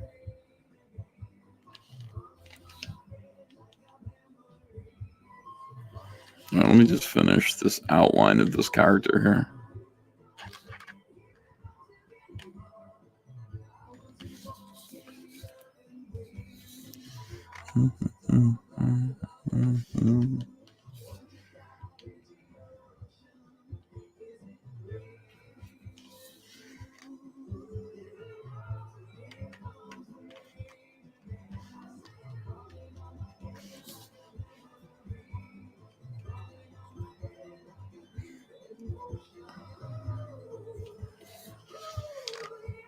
I wonder if I should start hanging out in one particular bar. Just like have a neighborhood bar that I go to. And I'm just always there. Like that's it. Hey, Ethan. When I walk in, it's Ethan. And I'll do most of my work there. Like I'll bring art supplies. This is where I work. I get my work done here. I'll have another Stella, please. While I work on my art. Get fucking drunk.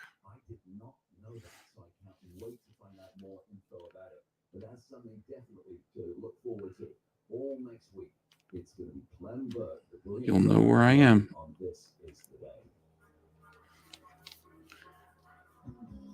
I'm at Ott's eating chicken wings. Yeah. Other Pixel Peanut says, that sounds very lonely.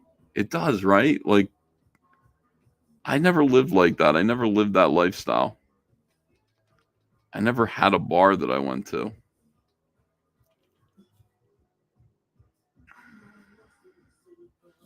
It wasn't really my thing. But maybe I'm missing out.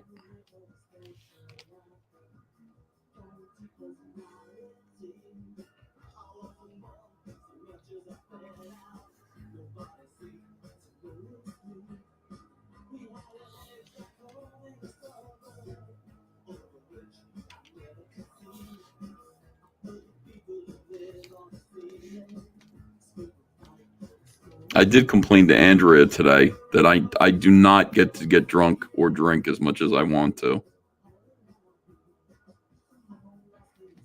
I don't.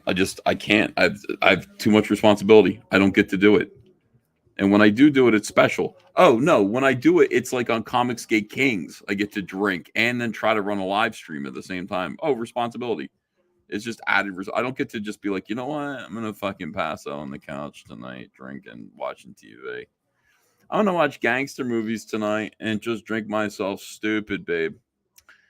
Okay. No, I drink for work, and that's like once a week. Why don't I get to drink like Cecil does? And everybody else does. Everybody else is stoned. Everybody else is drunk. And I'm like stone cold sober all the time. Sober as a judge. It's infuriating. All right, so we've got the outline of the character here. Michael Pronesti says, suffer. Jeez, Michael, really? Wow. Sounds like EVS needs AA, says Rio D. Why do you say that? I'm in 100% control of my alcoholism. I don't have any. I'm in control of all of my vices. I would not have a problem with alcohol. I might have a problem with gambling, except I control that too. And the reason why is because I like to gamble, and I know if I gamble too much, I won't be allowed to do it anymore. So can't overindulge. All right, so we got the background here, right? We're going to show you how to make trees that look like this. Very simple. Very simple. We're going to take a thick pen, ladies and gentlemen. This is an 03, a 0.03. This is not to be confused with a 0.03. Okay, this is a 0.3, not a 0.03. So it's a thicker pen, slightly thick. THICC. What we're going to do is we're going to go into the background here. We're going to just begin by making our tree stalks, I like to call them. And this is the pine barrens. So the trees are going to be random. You don't want to make them the same, but let's start with a thick one right here. Let's start with this. We're just going to exit in there so we know that's a tree.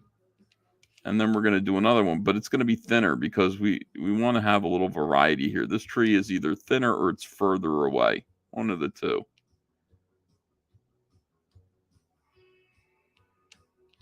Right here. And we're going to continue to do that. Random tree sizes.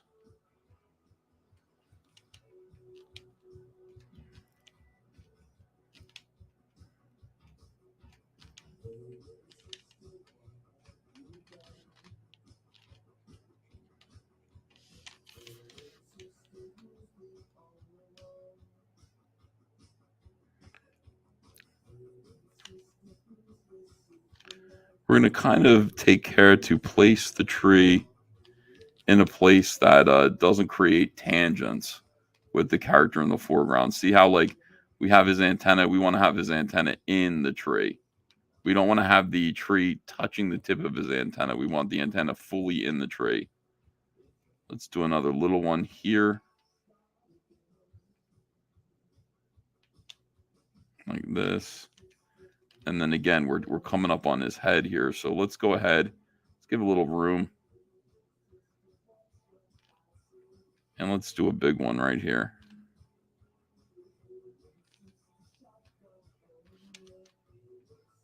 Little. Just going to start scribbling them in a little bit.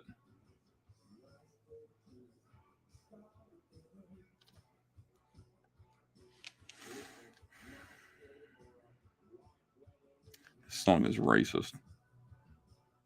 This song is about, it's like anti-miscegenation. Pretty sure that's what Billy Idol's singing about.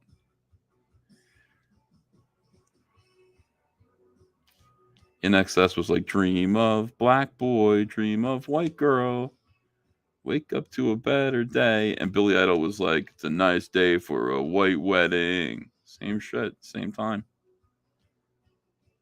Two opposing viewpoints. personally, I've always been on In Excess's side with regards to that. Just want to let you know.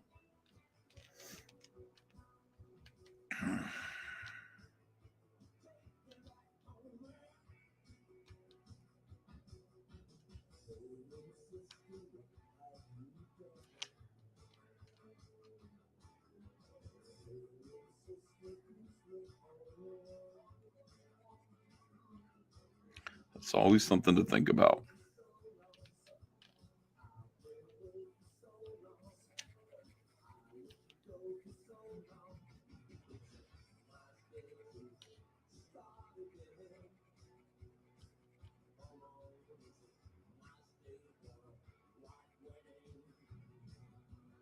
Why does it have to be white? Love sees no color, Billy Idol.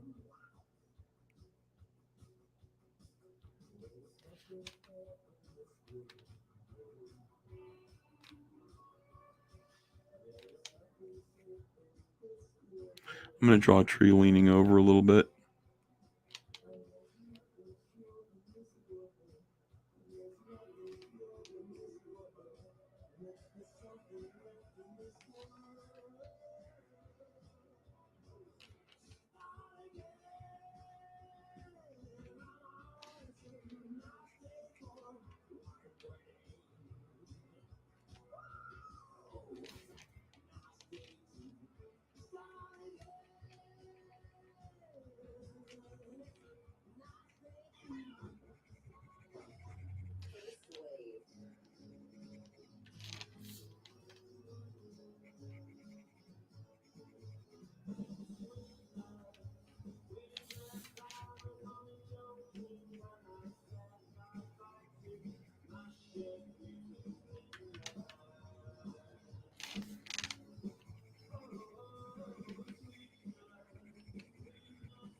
Yeah.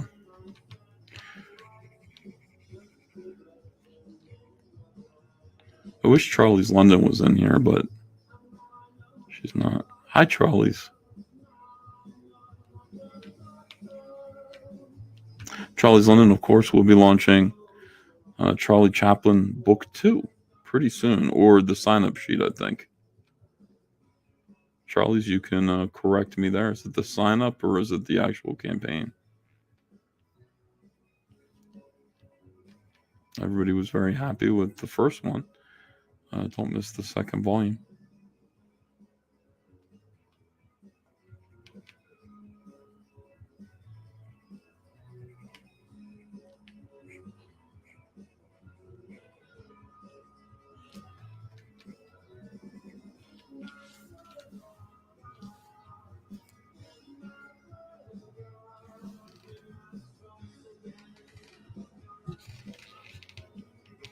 Okay, we're going to fill in the tree stalks now. We've left varying degrees of white space between the silhouetted tree stalks. I call them tree stalks. I don't know what you would call them. Stumps, not stumps.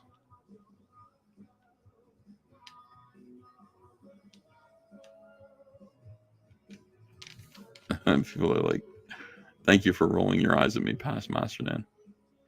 Trunks? Are they trunks? Tree trunks?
By the way, thank you for all the people who joined the Patreon.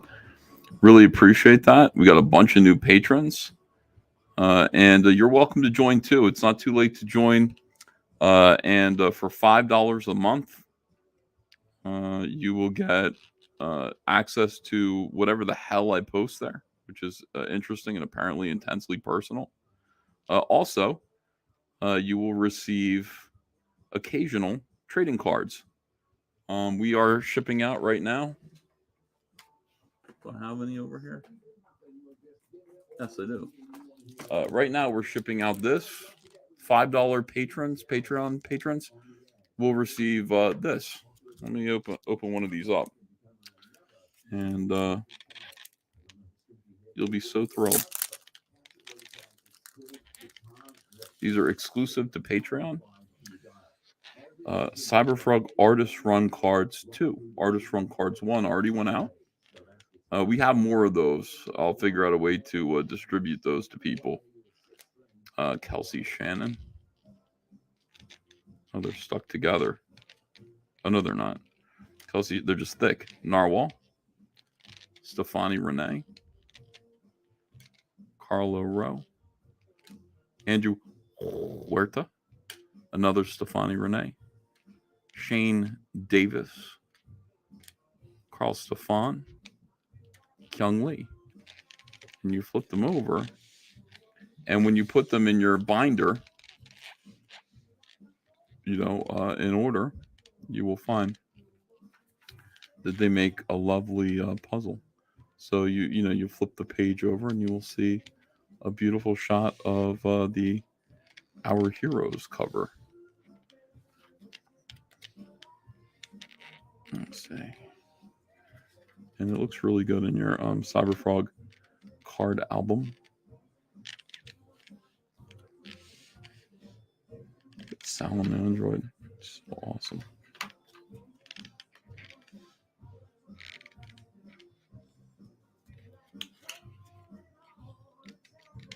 Yeah. So this puzzle card set is exclusively for Patreon patrons right now. $5 level will get you a card set. I hope you'll stick around and support the channel that way.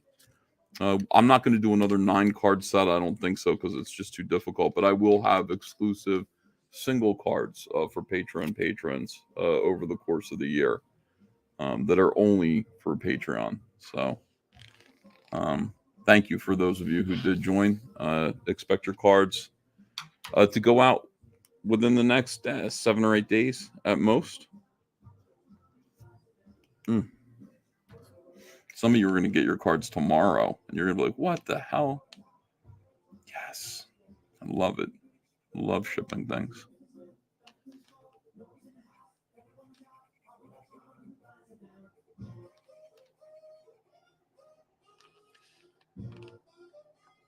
What about YouTube, says Jonah Nordman.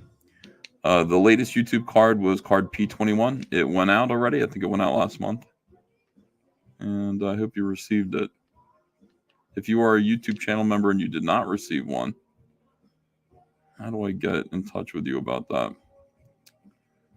Let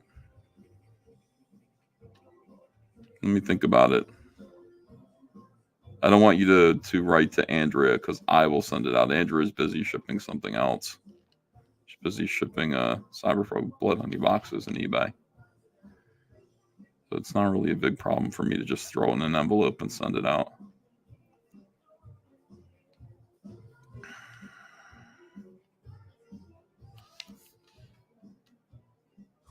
Do you know what Studio says? How much is the Cyberfrog first appearance by Mike Miller going for? Gee, I don't know. Did you guys, do you want to take a look at it on eBay? And let me know. Wonder how it's going.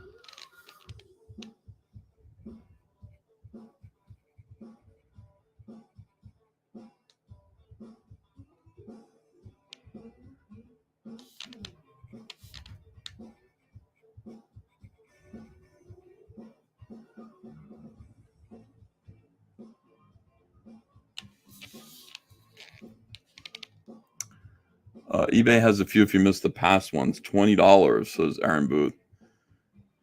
Oh yeah. I saw like the what card was it? I think one of the Kenneth Rocafort Salamandroid cards sold for $20 last week. Jeez. From Patreon. The cards are valuable. I try to keep them limited. They already have short print runs of 2,000. That's it.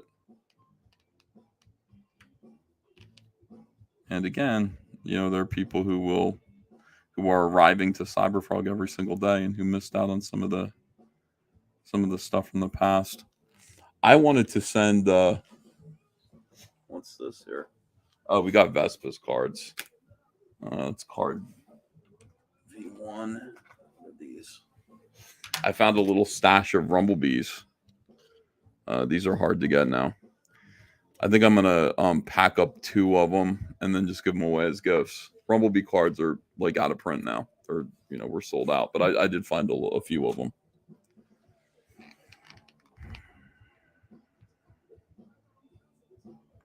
Heather Swain is really hard to get too.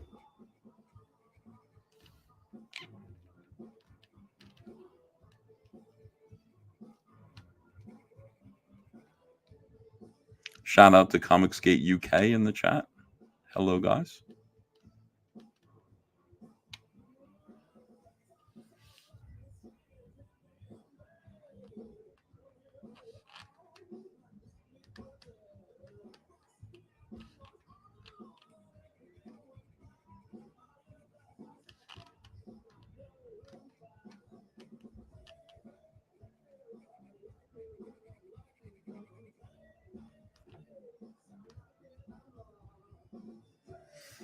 Pretty much all good music came from the UK. Thank you. Sorry to say. We had Elvis, we had the Beach Boys here. But really, I mean, pretty much everything that matters came from the United Kingdom. The sooner you accept this, the better off that you'll be. All right, so here we are. We've got our tree stumps. We got our tree. What do you call them again? Can't think. But we got them here. Now we're going to take a finer pen. This is just a 0.01. And we're going to start doing something interesting. We're going to start just drawing branches off of them. Just at random. Sometimes the branches are going to go from here through the next tree out like that. We're going to make sure that those branches are on both sides of the tree. Take one of these pens and it's all about pressure. You start, you press, and then you kind of get lighter like that. And that makes the line vary in its weight. And we're going to remember that these trees, pine trees in the woods, look unhealthy. They look like shit.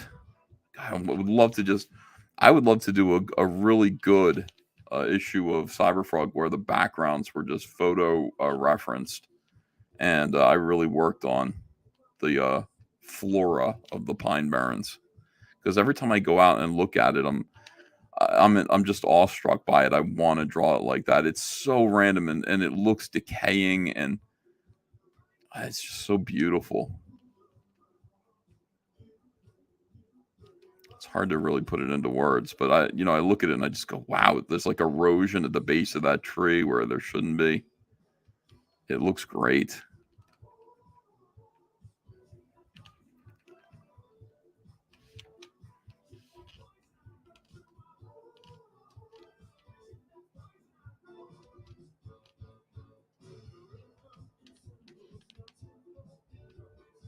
Aaron Booth says, good evening, yes, you have probably already answered this a million times, but are you drawing Salamandroid Death thing?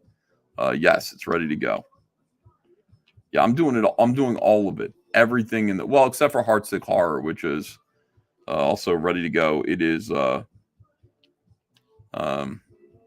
Morgis and Kanan White drew that. I might, the back, because it's only 20 pages of story, I'm going to add some more stuff to that.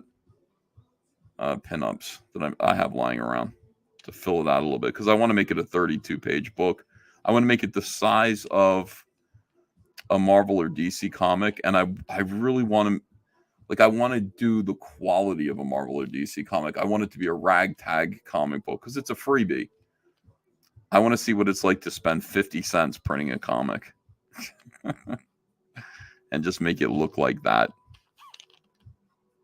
I mean, the art is really beautiful inside.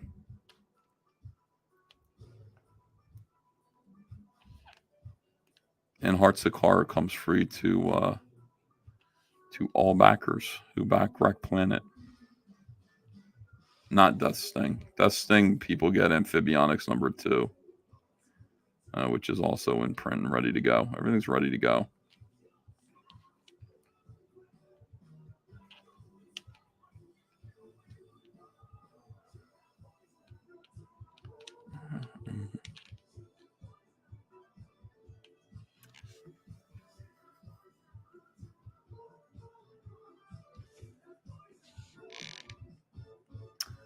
Massive Panda says, does Heartsick Horror come with the Wreck Planet campaign by default, or was that an add-on? Because I definitely want it. It's a freebie for anybody who bought Wrecked Planet. If you bought any issue of Wrecked Planet, you're getting a copy of Heartsick Horror. We're just going to throw that in. So it'll be in your honeycomb boxes. And if you ordered any copy of Wrecked Planet, you'll find Heartsick Horror in there as well. Second Chance campaign will have it, but it'll be for sale. You'll have to pay for it. But I'm gonna try to make it like cheap. I want to make it like I really want to make it like a regular comic book. Make it $5 or something.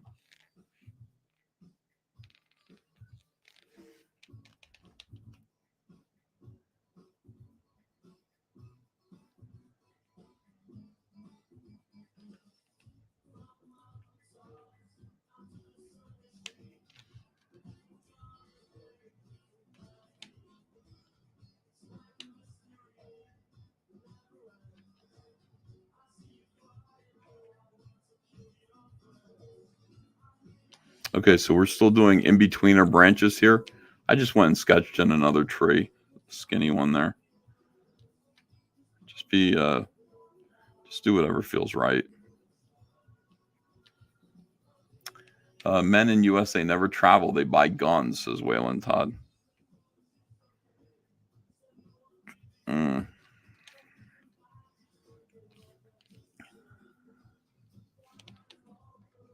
Well, I'm traveling.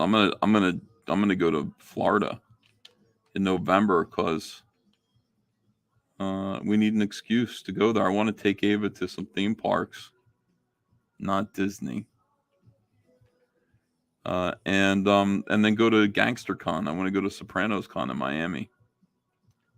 I'm not missing that. I gotta fully commit to that and make my mind up that we're going, and convince Andrea. We haven't really traveled with Ava since, she was diagnosed. We haven't really tried. Like, we did go to Disney early on, and we had trouble. Like, she was throwing up everywhere, and we didn't know what was going on. We didn't understand why. She was just a little baby. And then I realized that she's throwing up because she's like her father and she fucking hates Disney and she wanted out of there. She smelled the evil. It's making her ill. She's like, they're trying to groom me, Dad. Get me out of here.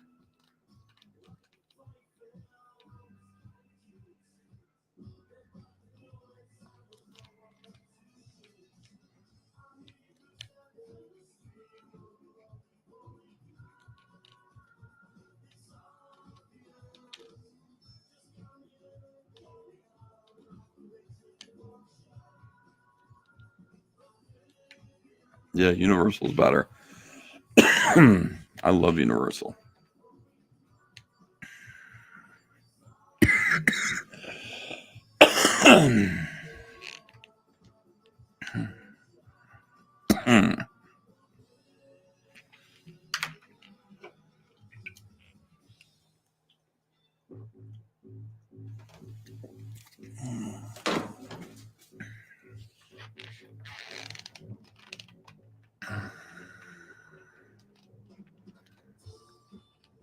Just a reminder for people, the eBay link is in the description. Go check out our eBay store. And if you're missing any Cyberfrog merch or any Cyberfrog books, order them and we will ship them to you right away. We'll show you what customer service is. Some people are like, customer service doesn't matter to Ethan Van Sciver because look how long he's taking on his comic. I know it's taken me a long time to produce this comic, but I promise you when it's finished and the copies are in-house, we will show you what customer service means, ladies and gentlemen. We will take good care of you. In the meantime, the books and product that we do have in the house, in-house in our warehouses and here in our home, we ship them out pretty quickly. There's absolutely zero complaints from people, and I don't think you'll have any either. So, go buy a book, go buy a hat, maybe go buy a T-shirt or one of the PVCs, and we'll get it right out to you, my friends. Thank you. There, I did it. Promoting myself.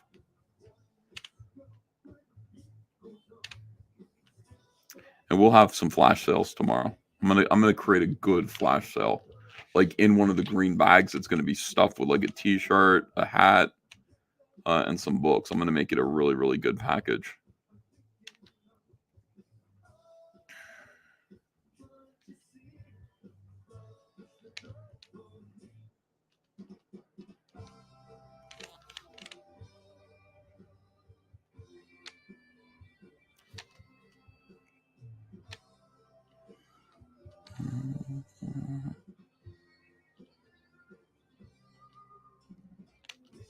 Okay, so we got our branches in there. Looks pretty good already, right?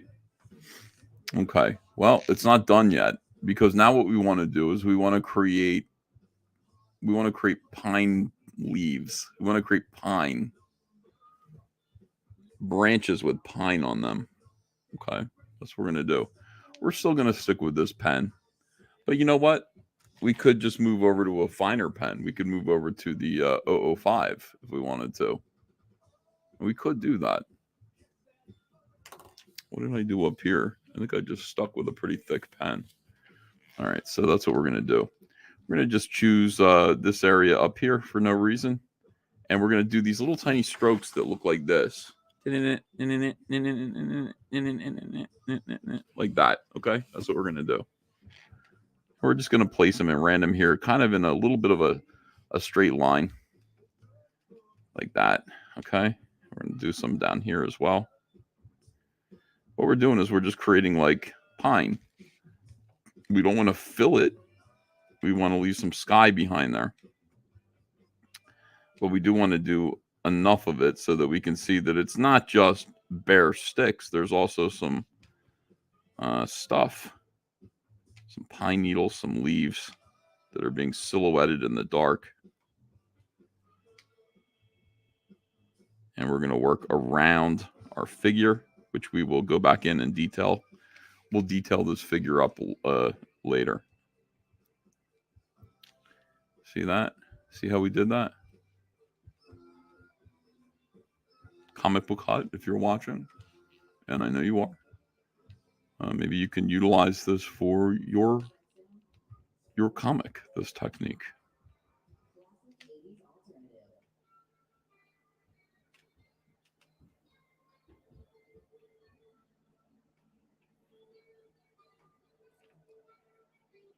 Sending out prayers to Dan Fraga, whose studio is flooded with sewage. That's the worst thing ever. His new office. Basement studios are great. But yes, if mine got flooded, I would be pissed.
Hello, shout out to Arthur T. Bear, who is currently in the chat. Brandon McRanderson says, I've been having trouble finding refills for my multi-liners, and the cost of a refill and a new nib ends up being 80% of the cost of a new pen. That's right. I just buy new pens. People go, they're refillable. Yeah, but they cost pretty much the same.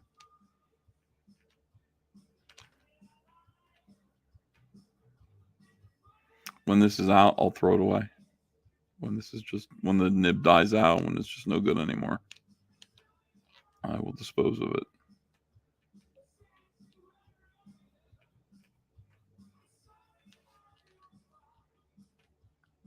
So the key is randomness. The key is to just be random, because that's what nature is. Nature's chaotic. It is not orderly. There's no pattern to it. You want to just keep your branches and all of the stuff that you're doing. You want to make it chaotic and just, I don't know. There's no rhyme or reason to it. It just is, however you say it is.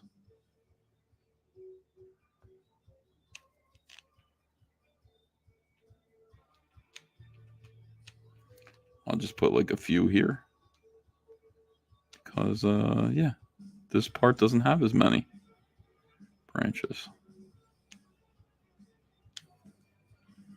Not as many pine needles happening here.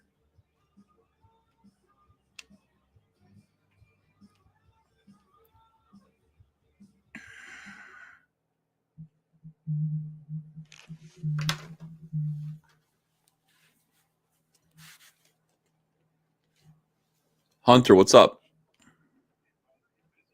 Well, I'm on a live stream right now, but, I'm never too busy to talk to my son. What's on your mind?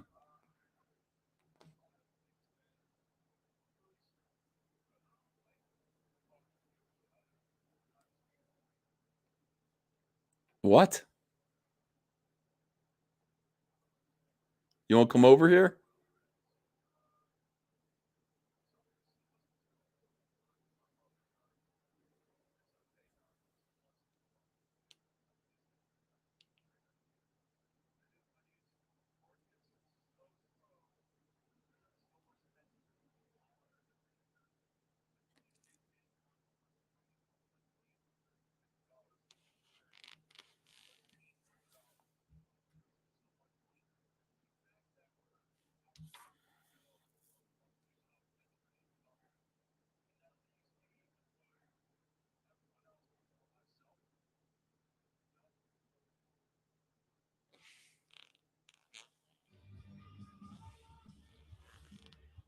Call failed.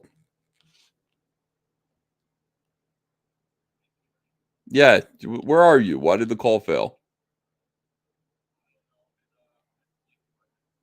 You're where? Oh, yeah. Well, I don't know. If you want to come over, you have to work tomorrow?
I want to welcome you to adulthood.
Yeah, I know, pal.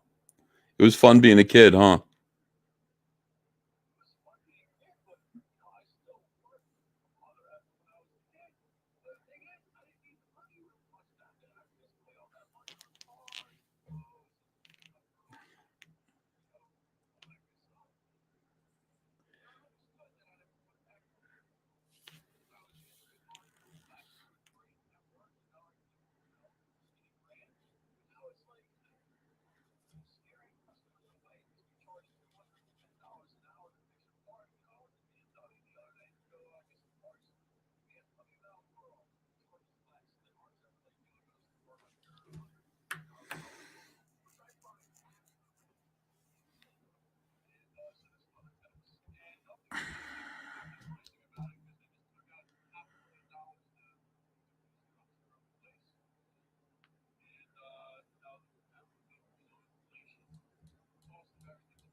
Yeah. You're probably feeling the Joe Biden inflation.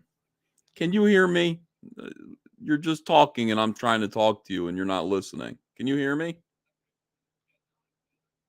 Okay. All right. You're probably feeling inflation more than most people because, you're on a budget, of course.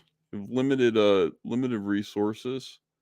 Gas doubling is crippling to somebody like you. I get it. Sucks, man. But listen, you're a great kid. You're a great guy. You're doing good. Let me tell you something. You think my 20s? Do you think my 20s were sunshine and lollipops, son? You know what my 20s were like? And I was working for DC Comics, and I will tell you something. DC Comics, they'd always forget to send a paycheck. Always. Sorry, we misplaced your voucher. Okay. Well, why don't you come back to why don't you get home where your phone works? If you want to come over here and hang out, that's cool to kind of decompress. Yeah. Okay. Come over here and hang out, chill, and we'll talk about it. But, you're not going through anything that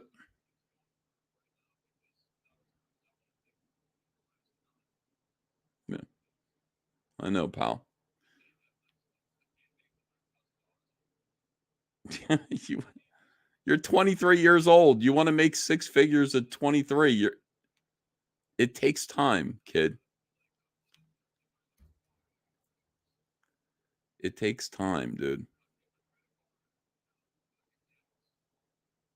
Yeah. These are all choices that adults make.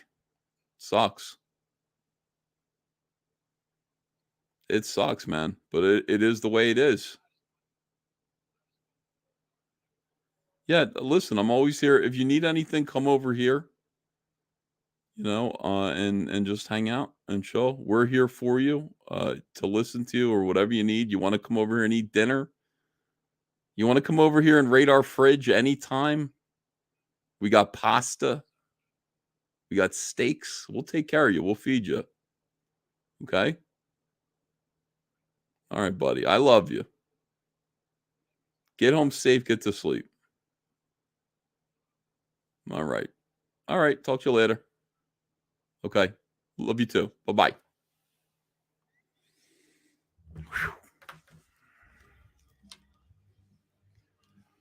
I'm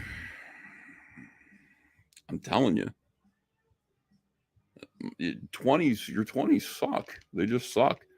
Reality's starting to set in, and it's just like, Dad, like sometimes I have to choose between paying my credit card and putting gas in my car. It's like, yeah. Now the answer could be, son, do you want me to just write you a big fat check? Should I fill your bank account? Do you want 25 grand?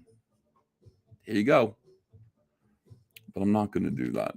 He should go through this. I will be the dad that come over here, come hang out, come relax, Know you're loved. We'll feed you. If there's food, endless food for you, if you want to save a little money on your grocery bill, that's where we'll be for you. But yeah, holy cow, dude. Like hearing him just be like, look, like it sucks. Yeah, it does. Welcome to adulthood. And kids don't get it. We didn't get it. We didn't understand. Being out on your own for the first time, and you realize what it is to actually pay for yourself. Andrea said that, when she was a little girl, when she was a teenager, especially, her uncle, her father would always be like, because her uncle lived with them, would always be like, shut out the lights. What are you doing? You leave a room, turn the electric lights out, turn the lights off, flip the switch. Why? Because you're not paying the electric bill. When you're a kid, you have no idea what it is. It's like you learn as an adult, like what your parents were even talking about. So yeah, it's something else. But that's the thing. Like I look back on my 20s and I'm just like, that sucked. That was horrible. I was trying to tell Hunter, but the connection was bad. I'm like, like working at DC Comics on impulse when you were a baby, living in New York State, and getting paid $150 a page, and having DC like working hard, page a day, turning in a page a day of pencils, and being like, okay, we've got a check for $2,000 coming. We've got maybe two checks coming this month. One will be for $700. This other one's for $2,000. We'll be able to cover our rent, groceries, and the bills. And then the checks don't come, and you call DC and they'd be like, whoops, I don't know what happened. We fucking lost your we lost your vouchers. Can you send new vouchers over? So it's going to be another 2 weeks before we get paid. Yeah, but we'll when your check is cut, we'll FedEx it to you. Fucking assholes. It's like you don't know what that's like to like a family, a 25-year-old sitting there with a wife and a kid trying to just barely make it. It's crushing. You're living paycheck to paycheck, and it's just not enough. Zach Addison for $20 says, good evening, EVS. Building up my channel audience to eventually launch my own book. Manic OD, dig the name? Shilling for some eyes on me. Making Comicsgate content on my channel for all you lovely people. Manic OD, everyone. Yeah. Absolutely horrendous to be like this. I mean, look, make your channel. What's a check? Yes, they used to have to mail the paychecks. Oh, since like it got so much better when it was direct deposit, but we used to have to just run to make FedEx deadlines, and we would check the mailbox. Like, no, the checks. It's so humiliating when you're like, no, the check should be in there today, and it doesn't come, and your wife is just looking at you. It's like, no fucking wonder. Like, early on, in my first marriage, there was so much stress and pressure with just making a living, and so much of it was unnecessary. So much of it was just fuckheads, losing your voucher, not processing it, and then just causing stress in a marriage, in a family. Again, I think those problems have been dealt with, but it sucked back then. It really sucked. So hearing Hunter just talk about like, his problems, which are similar, they're not the same, but it's, the same thing where it's just like, look, it's not coming in like my bills are high, and, the money's not coming in quick enough. And, I'm working like 60 hours a week, and I don't have time to play video games anymore. It's like, I told you, that is the way it is.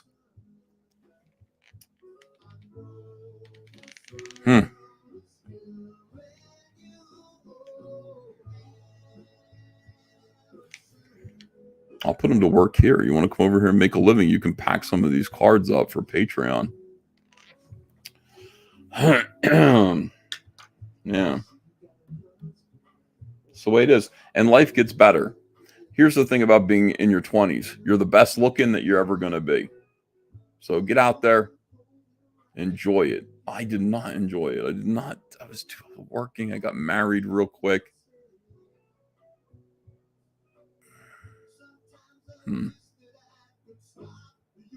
But yeah, money is tight in your 20s. It's just the way it is. But here's the thing. When my kid is stressed, my kid just wants to vent. And he calls me. I did something right. I don't know what it was, but I did something right.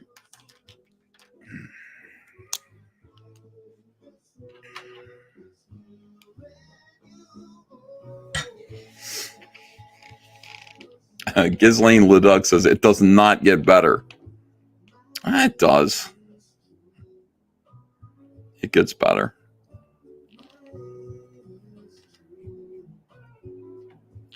People treat you differently. Employers treat you differently the older you get.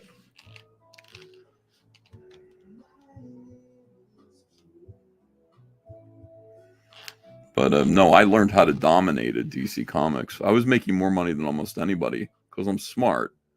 Yeah, I'm not.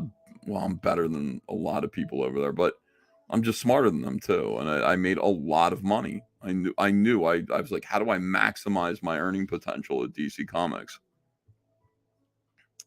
First thing I did, sorry, Norm Ratmond. I kicked the inkers to the curb. I'm inking. This is there's no reason why I should be making twice as much. I'm drawing with a pencil. Why don't I just draw with a pen and make twice as much money rather than drawing with a pencil as tight as I can so an inker doesn't fuck up the faces that I draw? I think I'm going to ink my own work and make twice as much money. I'll take that inker salary. Lombardi says, I got fat when I hit my 20s, still am now. So I'll be the best looking I'll ever be when I finally lose weight. If only Ethan would inspire us.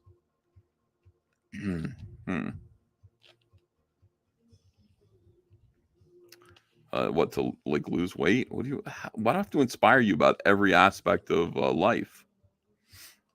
Can I just be fat and happy? I'd like to not be sick. Maybe that's part of being fat. Maybe the reason why I succumb to every single virus and illness that winks its eye my way is because I'm a little overweight. What would happen if I were constantly exercising? What would happen if I were on the treadmill running angry like I used to? And, my metabolism working, losing weight, fitness.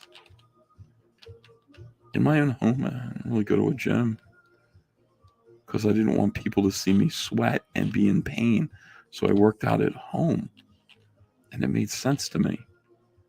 And I got fit, and I didn't get sick as much. And I was single, and I noticed that young girls were looking at me a little bit. And I went, I must be doing something right.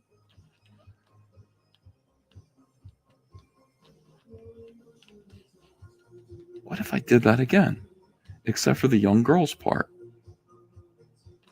And I got fit. Maybe I wouldn't be sick. Maybe I'd inspire Lombardi. Wow. Let me think about this a little bit.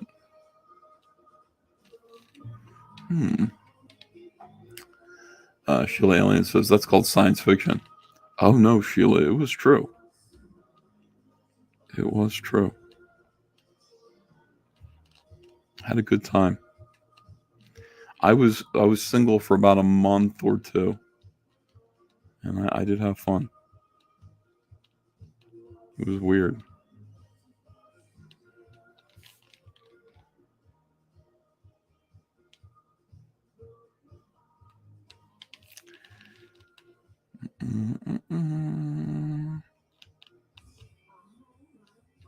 And I could get fit.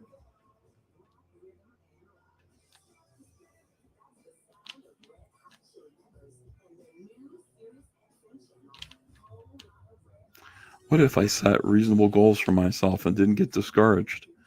What if I said, boy, I'd like to be 30 pounds lighter by September, my birthday. Just 30 pounds. I could do that because 30 pounds don't belong here. These 30 pounds are new. They're not completely stuck to me. They came right on. They'll fall right off again. What if I set a reasonable goal like 30 pounds by September and just did it?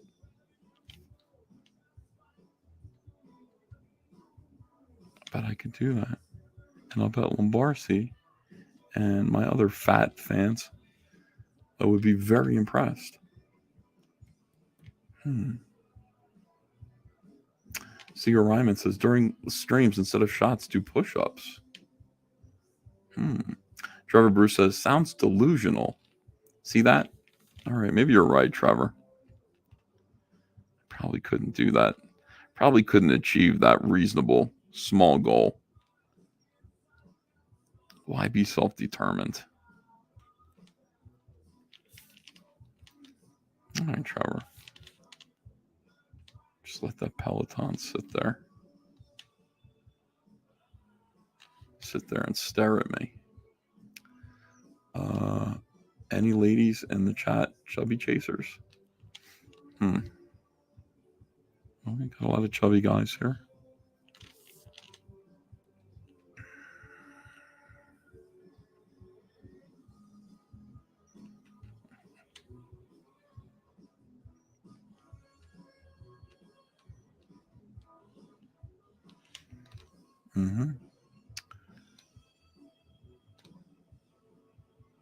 Justin Ward is 6'3" and 196 pounds. That's incredible. I'd love to be. I'm 6 foot. I'd love to be 196 pounds. That just seems so far away from me. I don't know. Anchorfist says, when I first started out on my own, I was walking 5 miles to and from work, making $700 a month. Now I own 3 cars. Wow, I thought that was going to be an exercise message, but no, that was about you not having a car and working really hard and eventually, conquering.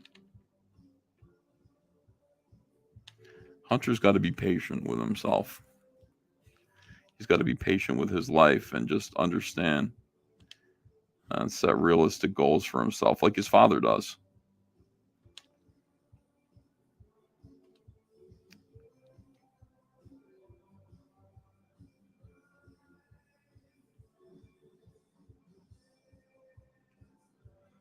He's like, I don't know why I think I'm going to make $100,000 a year.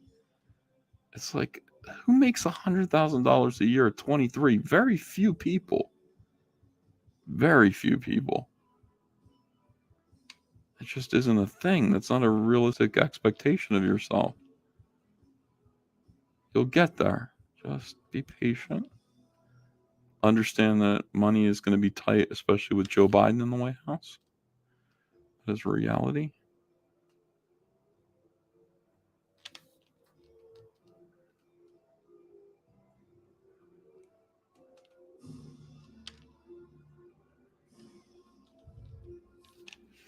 But it's not going to last forever. In fact, it probably won't last until next year. He's not doing well. And then we'll have Presidentess Kamala Harris.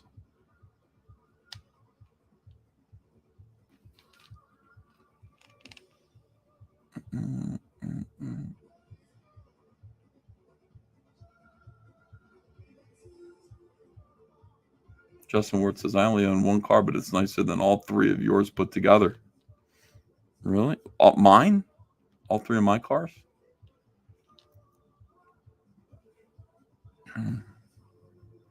My cars are pretty nice, but I by no means do I think that they're the greatest cars that are out there.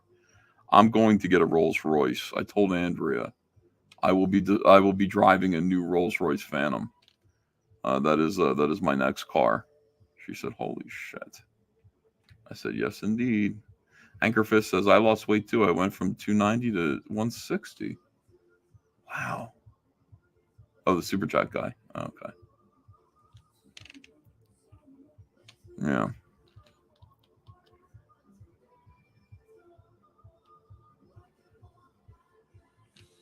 Yes, indeed, Robert Jackson.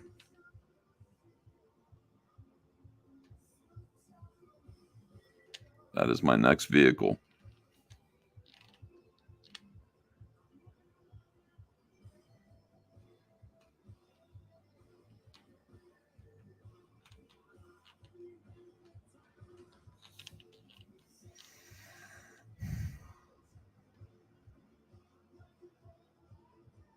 I'll park it in a Walmart, too.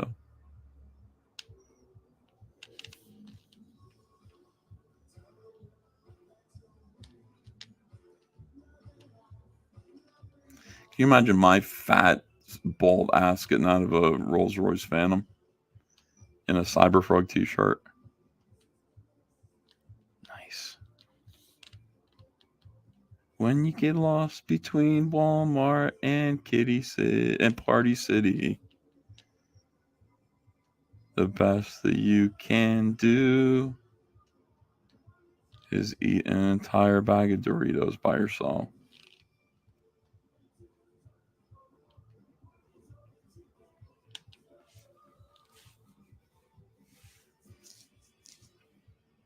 Yeah.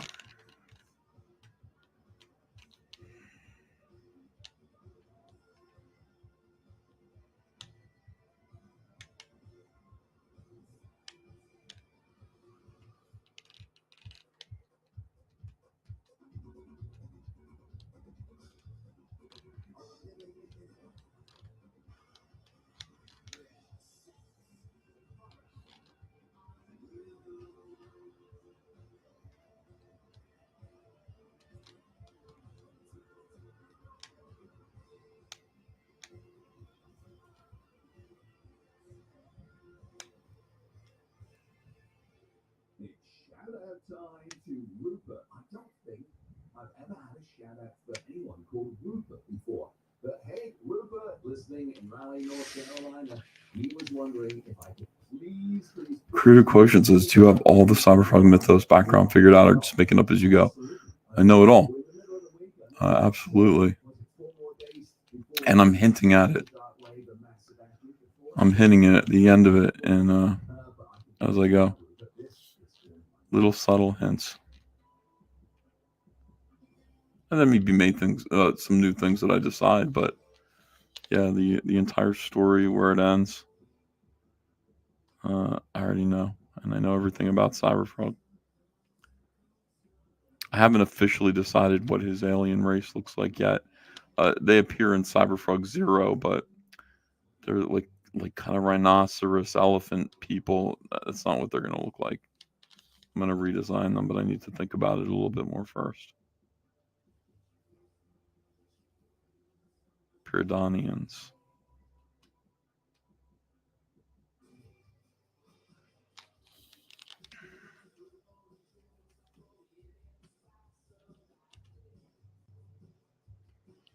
Oh, look at this. We got a little guest with us today. A little guest star. A little guest star action. Hello, Teen Sensation Billy. How are you? Hello, Ethan Van Sciver. Yes. Drawing time. Yeah. I'm drawing too. Let's draw. Yeah, let's. What do you have? Are you do you have a camera to show your work? I don't. I have I was working on the hardcover cover here. No way. Hold on a second. Let me see. So this is gonna be the cover to the hardcover. Hold on. Yes. With a horse, and so I laid it out, but I got to do a page. You got to skip that and go to a page now. So. Oh, hold on. Let me see that the roughing stage. So not the. Hold that up. Let me see. See, that's how it starts. Anna's in a very elaborate kimono at the Brooklyn Botanic Garden before they burn it to the ground. Now wait a second. Now you are. Hold on. You're drawing a book. Yeah, I draw. I basically what I do is I have a finisher, so I rough the whole book out, but it's really detailed roughs. He started off Garden Neolima as my inker, but he had penciled a page, and I'm like, wow, that's really great. So we came up with this whole thing that I just do very, very, very detailed roughs. Like, well, here's one, for example. So this is what I do on artboard. So here's a page. I don't give away too much. right? So Yeah, that's right. here's a page. I mean, that's like those are full pencils. Yeah, and then he goes in though, and then instead of inking it, he goes in with pencils because it adds a nice watercolor effect to it. I feel, when you color it, it's nice and soft the way the she stuff looks for this book, and so that's basically it. So he's basically inking me with pencils. Does that make any sense? Yeah. And he gets super detailed, and I just love it. It gives a nice softness to it, and I think it works with the Japanese aesthetic to the books. I just think it works. So I gotta admit, like I really thought that you were not producing artwork except for covers. Oh no, for your own work. I'm on page 47. The book's 56 pages. I think I'm gonna do a 60-page stretch goal because I want to add a lot more. But here, look at all I've drawn already for this book. Wow, man. So a whole that started here. If I do this, and I've done 48 pages. So yeah. Don't want to give away too much. Let me grab a page that's not giving away too much.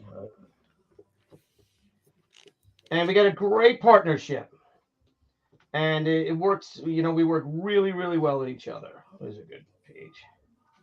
Maybe a page I've shown already. Something. Yeah, okay. See? Yeah.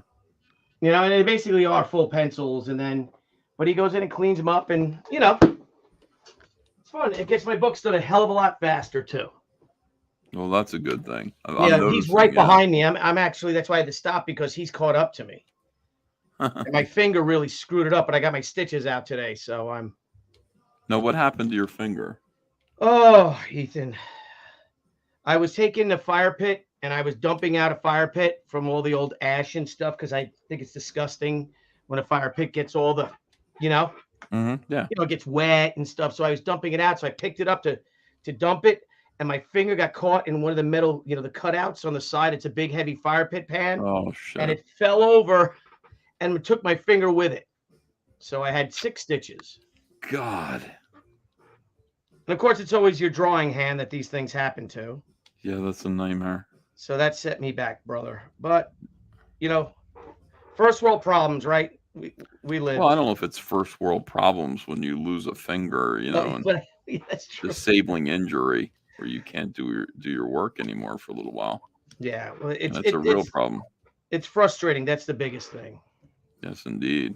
So, well, I'm just in this space right now where I am thoroughly enjoying my work and also enjoying drawing for people, which is something that I never really did because I get nervous about it. And me drawing is always kind of a private thing because it's a private struggle. It's my struggle, and I've always felt that way. So. Drawing for people in public like this has always been kind of something I didn't want to do. But I can also hold a conversation and draw. In fact, holding a conversation and drawing makes it go quicker. Charlie's London for 4 says, yes, evening, Billy. Love you guys. Billy is back for Charlie's London book 2. Yep. You guys rock. This community is the best place to be. Yeah, I'm doing another pinup for Charlie's. So. Now, Ethan's, I've sat next to you. I've tabled next to you at cons, and I've seen you draw, and you have your nice conversation. And you say you feel a bit nervous. You feel a bit uncomfortable drawing in front of other people like this or drawing with an audience. Is that just for your pages? Or because you seem really comfortable with when you do little sketches at conventions and stuff. Those sketches are terrible. I gotta say, I look at convention sketches and I'm like, what was I doing? This isn't good. So the thing about it is that privacy for some reason allows me to sort of just, I don't know what it is, but just to sort of live in my work and just sort of, but when you're drawing for people, there's a pressure to people are watching. Let's go, make a show, go fast. And, going fast isn't really something that I want to do on Cyberfrog. So, it took a little bit of a switch kind of clicked where I went, I don't care. I'm not going to go fast. People can tune out if they don't want to watch. Well, why don't we think of this as studio time? And I'm your studio mate. And you and I are in our studio. Yeah. And, you're at one table, I'm at the other. And, we could put on some copyright-free music on YouTube and we could listen to it. Well, we're actually playing copyright sensitive music right now. We've got Sirius XM First Wave playing. I don't know if you can love hear it. First Wave. But people in the chat can hear it. We're playing some Thompson Twins, a little what was before that? Frankie Goes to Hollywood. Two Tribes was playing. It's great stuff. Nope. Depeche Mode. Do you have that on your phone? It's playing on my stereo Bluetooth from my phone. Okay. So I gotta do that myself because I have it on my phone, my Sirius XM, and I wonder if I could listen to it very low so then I'm hearing it as well. And we could do this together, which would be a lot of fun. It's possible, but it's also possible that you would hear something completely different than I would because you never really know what's live with Sirius XM and what's like. I never really check. I just press play. Yeah, because a lot of times when you put it on, right, you hear the beginning of a song or one song's just ending. Rarely do you actually come in the middle of a song. That is true. Yeah. So, I think they think they're doing you a favor, but it's really confusing. Geek Avenger says, "Hail Billy Tucci, glad your finger healed. She rules." Thank you. Yeah, There it thank is. you for that. It's like it's just like some skin there. That's unbelievable that happened to you. That's panic-inducing. Oh my God, yeah, it was. And Debbie saw me, and I went like this. And Debbie was Did like, she go, your hand, like your precious drawing? No, hand. she saw it. Because I've done this before, things like that. When I tore my bicep, and just by dumping stuff when I shouldn't be doing it, especially when I have two teenagers that are animals. Yeah. So, Ethan, you hear my voice? I lost my voice hanging out with Crazy Andy Smith this weekend at the South Carolina Comic-Con, which is an amazing show. But I know you haven't done shows in a long time, and neither have I. Dude, the first show you do, whether it be for the fans or you go San Diego or something like that, you're going to need a while to recover from it because it drains you. Yeah, like why do it then? Yeah. Well, I mean, I would just go and hang out with you guys and just avoid everything else. There was a big show here in Philly that we were talking about. What is it? Fan Fest Philly? Something. Yeah, the Fan Expo, right? Fan Expo people. Yeah, Didio was there. Donnie Cates, like in my backyard. I could have gone there and started some shit. And Why don't you go as a fan then and just like interview people, have your little thing, and hey, be on Comic Artist Pro Secrets, get all the pros to say, hi Comicsgate and stuff like that. Well, that's that's what I would do. I would definitely do that. Epic 252. Any plans for more Atomic Angels, Billy? We have talked about it. I'd love to do like an omnibus for Atomic Angels, but there was only 6 issues out, but I guess a nice collected edition. But we're already scheduled at 2024 with our books. So probably not for a while. And for that I apologize. Let me see. Magabats. Comic Book Hut just dropped a video complaint that you are drawing on a live stream. I don't know who that is. Yeah. He's a very small guy from, I think, Queens, New York. Who he looks like, you know what he looks like? He looks like the lead what's his name? What are the midgets from Munchkins? Oh, he looks like the lead Munchkin from the Lollipop Guild. So does he not like you? I don't. Or he doesn't like me? Who's he complaining about? Bitching you? Not you. I mean, I don't think he has any opinion about you. Yeah, I don't know. But it's me, and he doesn't like me. He doesn't like Zach. He doesn't like Mitch Brightweiser. He calls him Pencil Neck. He calls me Little Caesar. Little Caesar. Which, by the way, I mean, is not something that I mind. I mean, Edward G. Robinson was Little Caesar. That's fucking awesome. It was a great. Wasn't Edward G. Robinson a communist too? No, wait a second, Billy. We don't need to bring that into it. But he. Hey, I don't have a problem with the guy's art. I may not agree with him with his politics and how he wants, Yeah, but I was just comparing myself to Edward G. Robinson, and you totally blew it out of the water by saying he was a commie scumbag. I didn't know that about Edward G. Robinson, but maybe he is. Yeah. Shit. Yeah, he was blacklisted for a while too.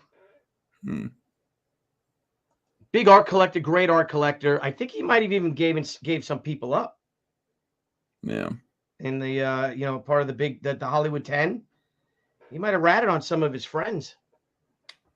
Yeah, the Hollywood 10, they were all commies, by the way. They were all dirty, dirty commies. Oh, how could you call me a commie? Because you're a commie. And why don't you just, if that's a belief system that you truly believe in, why don't you just stand behind it? You're literally taking a paycheck from Joseph Stalin to influence. It's no different then. It was no different then than it is today.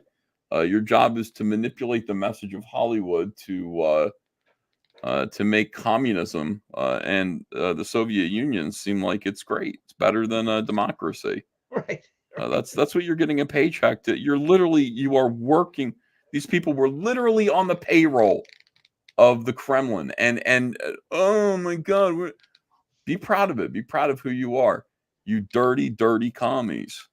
And then here we are, like 100 years later, we find out the truth. They're all in the Venona Project. Every single one of them were exposed as communists, subversives. And that was a long time ago. What do you think is going on now? Oh, well, I think we know what's going on now. I mean, look at the look in China with what movie was it? Was it the Bud Lightyear film, or what film was it where they took out the reference to two gay characters or something for China? So they were all pissed off at Florida for their the so-called "Don't Say Gay" law. All of Hollywood's up in arms over it, but meanwhile they're okay with the Chinese, with the Chi-Coms, removing any reference to homosexuality in their films, and they're like, okay, well, we'll just take that paycheck. It just goes to show who they fear. You know what I mean? Like, they're not afraid of Christians. No. They will persecute Christians. They'll make fun of people. They'll make fun of Jesus. Marvel Comics literally is trying to own the copyright trademark of Jesus Christ so that they can make him gay in their comics. That is what they're doing right now. But when it comes to Muslims, obviously, there's going to be none of that. We're not going to let Frank Miller get away with his Holy Terror book, Holy Terror Batman. It was called Holy Terror Batman. No, because we are literally in Holy Terror. Right. So let's ban him from comic conventions. But then again, let's go to comic conventions in the United Arab Emirates or wherever, and let's make thousands of dollars off of a country where it actually not only is homosexuality or bisexuality outlawed, you get killed for it. It's a death sentence. Is that true? Well, let's see. I mean, they just had a convention in Dubai, didn't they? Or Bahrain or something? Pretty much every single comic book pro over there, because they're all bisexuals. Let's send the entire mainstream comic book industry over there then. Apparently it was a big show, so they were all okay with that. I don't know, my friend. Yeah, who knows, Billy? Who knows? All we can do I know that we're having a good time doing these books, so aren't we? Yeah, we sure are. We're having a good time drawing our comics. We're having a good time, telling stories unhindered by politics, unhindered by political correctness. It's kind of nice. It is, and you know what I love about it is that I love that we're now in an age where we can talk to each other like this through YouTube, and I could talk to other self-publishers, because back in the day when I first broke out with She 28 years ago, you could talk to people on the phone, but that's not the same as like something like this or conventions. We'd all hang out, me and a bunch of the other outlaws, like we like to call ourselves. The outlaws. And we were loud, and we were, like I said, we were friggin' outlaws, dude. And we were making anything we wanted to make. And it was a glorious, glorious time. But there's no better time in comics, I feel, than to create our own work and self-publish your own work and be the master or mistress of your own destiny, if you will. Yes. I 100% agree. Again, people call you fat, live, insult you while you're doing it. And that's at least it's happening to my face, not behind my back. I appreciate that, so I like the directness of the conference. I like the directness of the cruelty of my own audience. Well, if you can't take a joke, right? I mean, take a joke. I mean, we lost Gilbert Godfrey yesterday, for goodness sakes. Yes, we did. We lost Will Smith, who also couldn't take a joke. Yeah, that's true. So that's the whole thing, guys. Take a joke. Take a joke, Holmes. Yeah, the more I hear about Jada Pinkett Smith, the more I dislike her. No one likes her. And rightly so. Yeah. She's a horrible human being. Yeah, did you see that video of her like sticking her camera in Will Smith's face and being like interrogating him about something, or like trying to get some kind of clip for her social media out of him, and he's just like, "This is my home. You don't use me like this. My social media is my bread and butter. Please don't embarrass me in my home. You can't without asking my permission." I did not. Oh my God, it really is stunning. Like you really see the dysfunction in that marriage. Like in that video, he's being serious. He's like, "Don't ask me, don't do this to me. I don't want to be on camera I don't want to be used by you in my own home without my permission." It was pretty cool. Good for him. But she's still How long do you banging give them? younger dudes. It's got to end. I mean, it tried to end a bunch of times, but this is really like the shock of what's going on to them still hasn't sunk in my opinion, but it will. I mean, give it a year. Yeah. And you'll see like, Will Smith is already out there going, "I need to go to rehab," which is like a PR thing that, they do. It's like how do you get the world to forgive you? You go, I need help. And then you go to rehab as if rehab is an answer to drug and addiction problems. It isn't the answer to being a cuck. You know what I mean? Right. Who has lost all sense of reality because his wife has humiliated him beyond belief. Rehab isn't going to fix that, but you know what? It doesn't matter. Like the gambit is that it will fix his PR problems in the minds of a certain number of Americans. Yeah, agreed. He'll be forgiven. Same thing. It's like I'm getting basically a 15-year-old is coming out and saying that I've been diddled by Kevin Spacey. Did I say Kevin Smith? I meant Kevin Spacey. Holy shit. Oh, Kevin Spacey. If I said Kevin Smith. And Kevin Spacey just comes out and goes, "By the way, I am coming out as a homosexual. In order to try to deflect, like, maybe I can get plaudits for coming out of the closet as gay. And people won't notice that I've been just pegged as a groomer of teenage boys." It's like, right. Well, it didn't really work that way. No. It's not going to work for Will Smith either. The Hollywood crowd is really interesting, aren't they? Because they go in and they applaud Roman Polanski for when he got his honorary Oscar, right? I think no, he won the Oscar for the pianist. So Yes. They applaud because it's like it's not him. We're acknowledging his art, right?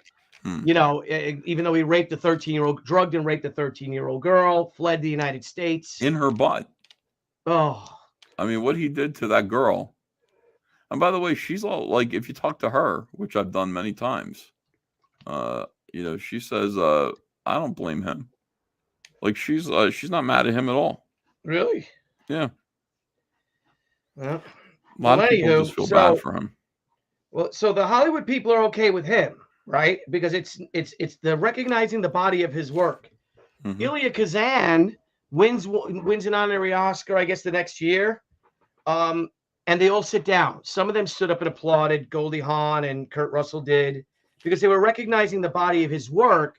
But the people, the Hollywood crowd at the Oscars, though, they were so upset with him because he named names during the Hollywood 10. But wait a minute. So are we recognizing him for his art and not his behavior, right?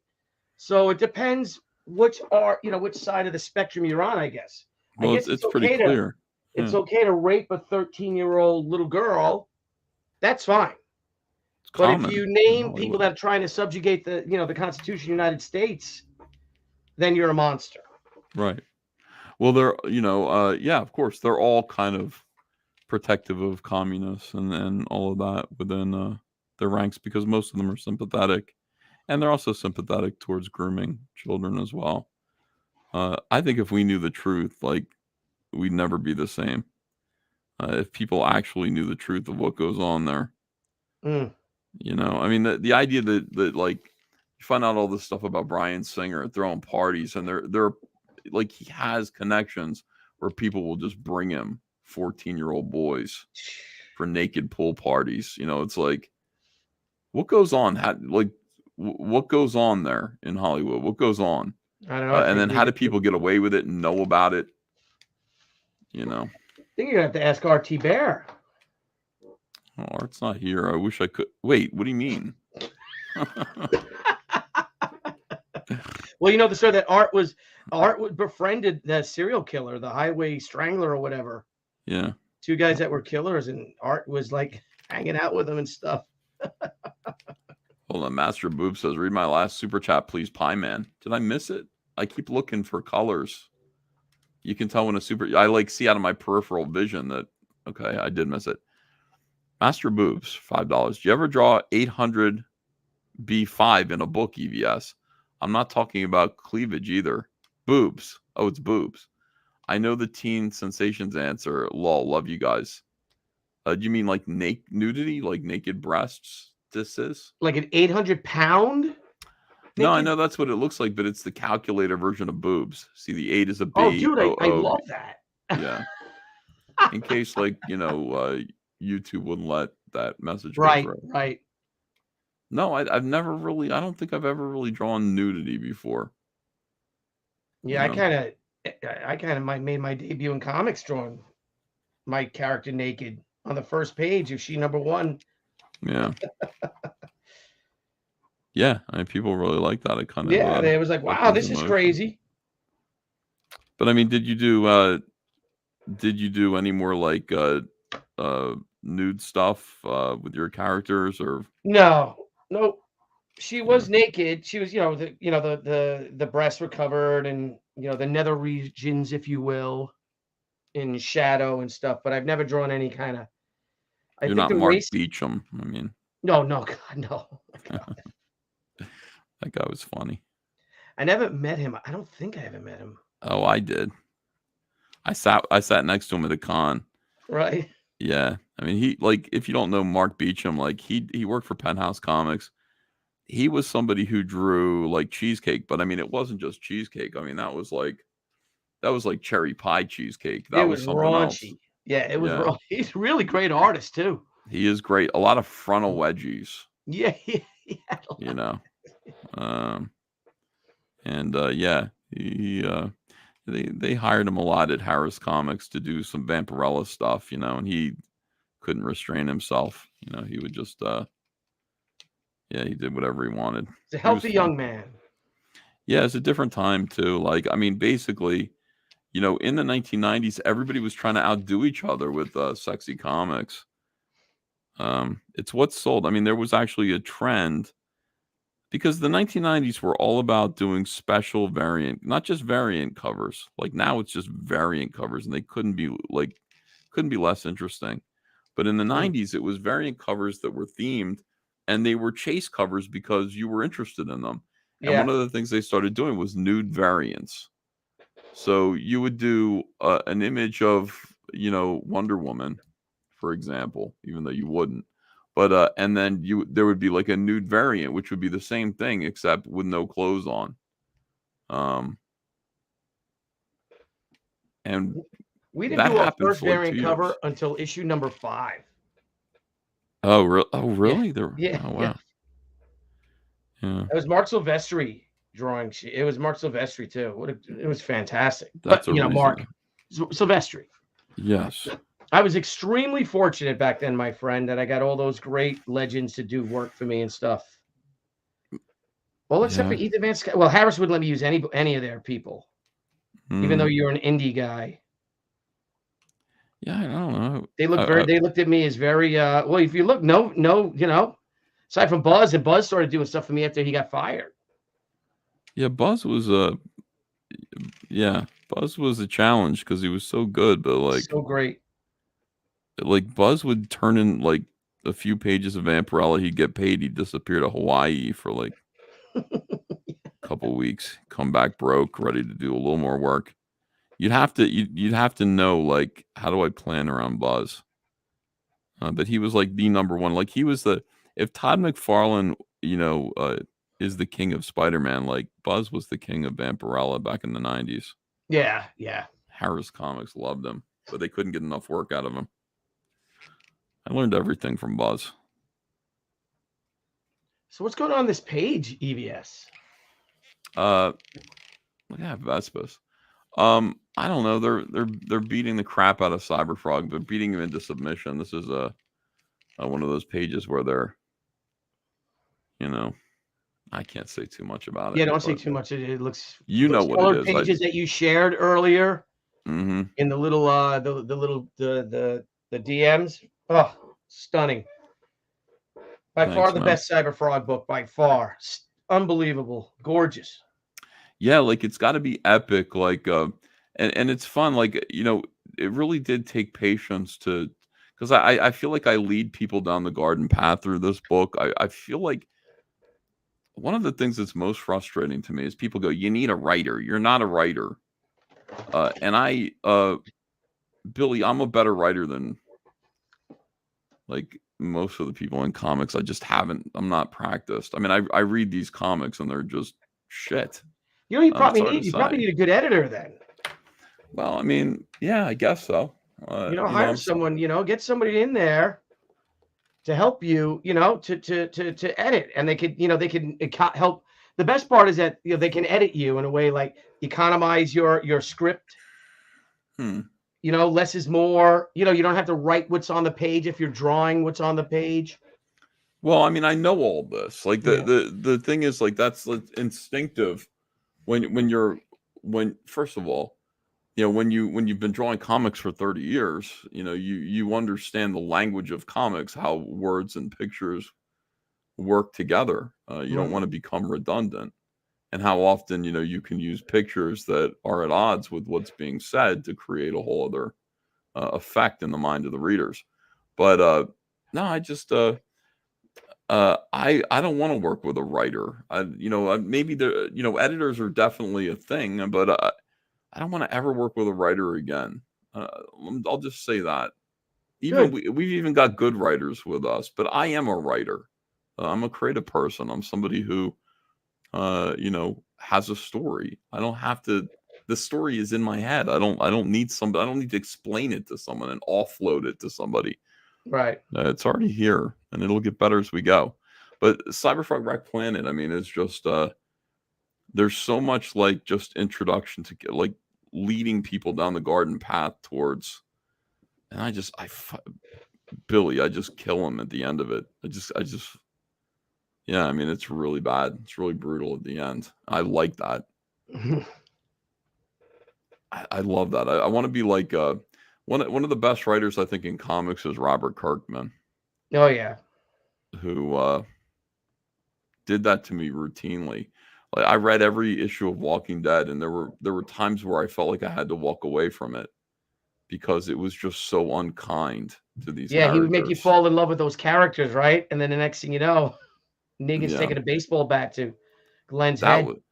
I mean, the way he displayed that was humanity. I mean, I've never, the art worked great with the, holy cow. I mean, just seeing a human being beaten into tomato paste with a baseball bat while crying to his wife. Yeah. Was absolutely horrific. And he did that quite a few times where there would be moments where you meet animalistic humans who want to rape Rick's son. And you're just like, this is crazy. This is brutal. And I feel like I have to walk away from him for a while, but he was just, he never went too far. Somehow he went right to the edge of, he touched upon indecency, but holy shit. I mean, I always wanted to come back. And he always had something around the corner. I really like Robert Kirkman. There aren't too many writers that are as good as him. Yeah. Very, you could tell that he loved it and he believed in what he was working on. Yeah. She'll say, why didn't he write the show? I mean, well, I mean, the thing about comic books is they are quite different from television and movies. For some reason, there has not been every time somebody from comics writes something for TV or the movies, in my opinion, and it gets filmed and whatever they direct it, I grade it on a curve. Like, I'm like, that was pretty good for a comic book writer. I don't know what that is, but the best comic book writers still can't crack the code of working in movies and TV. Yeah. Well, I think it's a club. It's a club, and they don't want the comic writers. Well, no, I'm saying they're not capable of it. Like, I'm not seeing really good. I'm not seeing good stuff coming from comic book writers on TV. I'm trying to think. Good ideas are birthed in comics and then taken over by real writers in Hollywood. Sorry. Tarks9 says, hail EVS, hail Comicsgate, hail chat. Gorgeous details, Ethan. Can't wait to purchase in your second chance campaign. Oh, I'm glad that you'll do that. Yeah, I'm going to be doing a second chance campaign for Wreck Planet pretty soon. As soon as I'm done. Got to do another scene with Heather. One more Heather scene to do. How many pages is the book now? It's already 70 pages, but... Oh, my God, dude. Like, I mean, I realized this the other day. I realized that this and Salamandroid, really, this is the length of, with everything that I've done.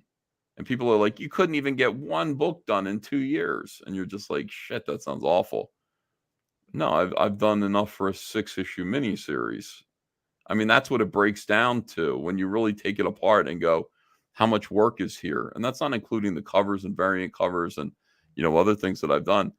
Since this thing launched, this is essentially Green Lantern Rebirth. It's the same length as Green Lantern Rebirth, okay? The whole thing. But it's in one big book and one little book. And that's the, and by the way, it's better. It's consistent. I mean, Green Lantern Rebirth was good in places, but rushed in others because you're on a deadline and you've got to get this shit done. Right. This is consistently my best work all the way through. And if you like my work, then it's consistently great all the way through. So, well, people also understand about, so say you're doing the equivalent of 6 issues in 2 years, let's say, right? That's, you're not only you penciling it, you're writing it, you're inking it, you're editing it, you're publishing it, you're promoting it. You're then dealing with printing prices. You're dealing with every little aspect of it. And again, of course, you have your promotion too. Billy, I've never worked this hard in my life, and people are still calling me lazy. It's infuriating. And the reason why they call me lazy is because they see me on a live stream at night after the day is over, and I'm like hanging out with you guys talking for 3 hours or something like that and having a beer. Right. Oh, all he does is live stream. He's not drawing. It's like, it's the end of the day. You haven't seen me. What I've spent the entire day running around, working, doing all this stuff. Here's John Malin. He says, Warren Ellis, or so I'm told. Warren Ellis. John Malin, come in here and explain yourself. 6 issues. What happened to 4 issues? Oh, Doug 35. No, I mean, what we're talking about is the length of the work in this campaign. So Cyberfrog Wreck Planet plus Salamandroid Death Sting right now equals 90 pages or so. And it's going to be more than that. It's going to be closer to 100 pages. That is a lot, and it is roughly the same length as Green Lantern Rebirth. It's roughly the length of a DC or Marvel miniseries, if in terms of 20-page installments. Right. So it isn't just one issue. It's a lot of work in one big issue. I like to call them just installments because an issue makes it sound like it's short, so. Yeah. And plus running a campaign is so much work. Well, nobody has pity for that. Like that's like, if you say, yeah, but running this campaign was a lot of work. Yes, it is. but that's you getting money. Mm. So, you know, it's like, forget about that. Like, you need to be drawing, you need to be working all the time. And people want you to be able to draw and run the campaign at the same time, which is reasonable. But I'm running, you know, many campaigns at the same time. And when this campaign is running, I'm fulfilling something else. I'm drawing another thing. And so it's a cycle. It's never just one thing at a time. Right. There are always 3 or 4 things going on at once. GL Rebirth was almost double, right? Or no? No. It was, I don't think so. Maybe the first issue was. First issue might have been 32 pages, but the rest of it was 20 pages. 20 pages an issue. I remember that. God, it was bleak. It was fun. I had a good time doing that, but man, oh man, that's a lot of work. This is about the same. Joe C says, EVS, we're excited for you to fulfill cash grabs soon. Are you fulfilling cash grab? No. No. No, thank you. Yeah. Alfred Ortiz says, word, great art regardless. Oh, thanks. Let me see. You better figure out a way to keep supplying people with new shit in between flagships or the model will die. I disagree. In fact, I will go so far as to say, I believe that putting out frequent books with frequency is more devastating than putting out infrequent books. And I know that sounds hard to believe, but people take it for granted. People will take for granted that, you know, there's Wolverine. There's a Batman book is on the stands every month, every week. There's a Batman book on the stands. Several of them, in fact. People just walk away from it. But, you know, if you're doing something exciting that feels like an event, people will come back. They have lives. You just go, hey, the new Cyberfrog is out. They come back. Watch. I believe that's true because I'm watching it happen with everything else. I'm watching it happen with Harry Potter, Twilight, you know, all these other book series that come out. Diary of a Wimpy Kid isn't monthly. It comes out when it comes out. Yeah, all those great European books that people love so much, you know, they come out, you know, geez, you get a 48-page book a year. Mm-hmm. And that's by, you know, it's not just one person. It's an, you know, entire team, you know, colorist, editor, writer, penciler, inker. Sometimes the inker and the penciler are the same person.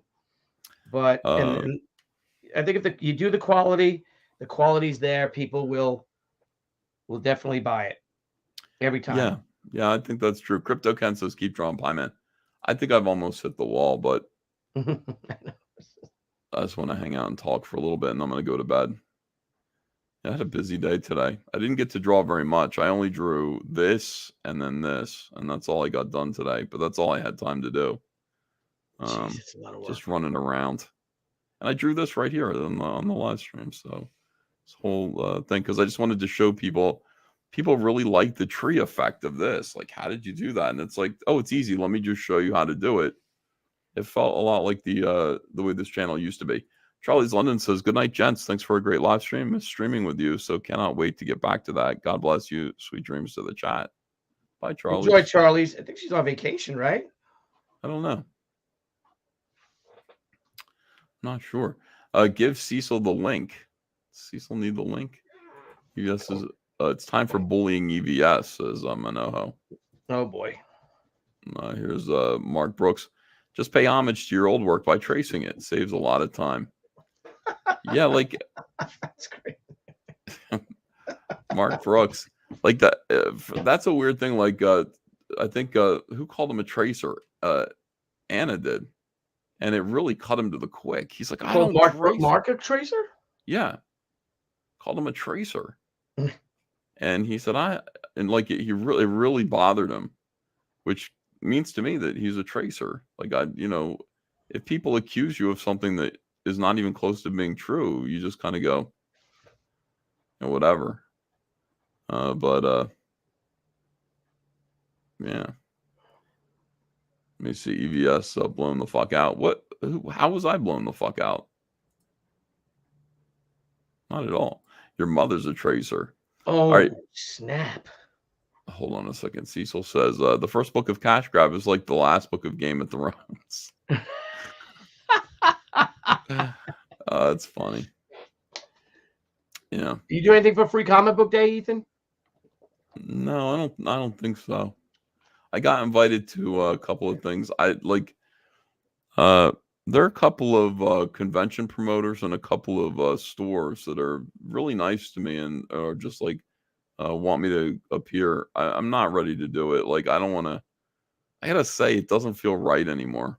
The idea of doing a convention, or it doesn't. Like, I'm gonna go up to Garden State and hang out with you guys. Oh, that'd be fun. Good. Graham's going to be there too. Yeah, that's what it just sounds like a good time. Like, we'll go get a steak or something. We'll hang out. Yeah, yeah, it's setting up in a Morristown. I think it's in Morristown. Great restaurants around there. George Washington hung out in that town. Yeah, Great stuff. We'll have a blast. All right. I'm gonna go to Thanks, Lovin'. sleep. You just killed me with that yawn. I'm telling you, I've had enough of it. Today's been quite a day. Very lengthy day. Hey everyone, thank you to everyone who joined the Patreon. Thank you to everyone who supported the eBay store tonight. Patreon cards, more of them will go out tomorrow. When you get yours, post it on Twitter. Let people see, or let me know on Patreon. And we appreciate it, man. Here's Mark Brooks again. He says, I have joined forces with just some guy to take down Cecil and Anna, that Star Wars girl. Dangerous. All right. Yeah, I'm going to say goodnight. We'll be back tomorrow for another draw stream. I don't have time. I don't have time to do like an entertaining stream. I really want to get this book done and just out. I would love to just talk about what's going on in comics, because a lot of crazy stuff is. Dan Didio and Frank Miller are teaming up. Amazing. And I wonder if Dan Didio is doing other things. Like, what's his whole shtick now? I'd like to know. I like Dan a lot. Yeah, I thought like I was the only one who. When Dan got fired, there was a lot of celebration from people who should be ashamed of themselves.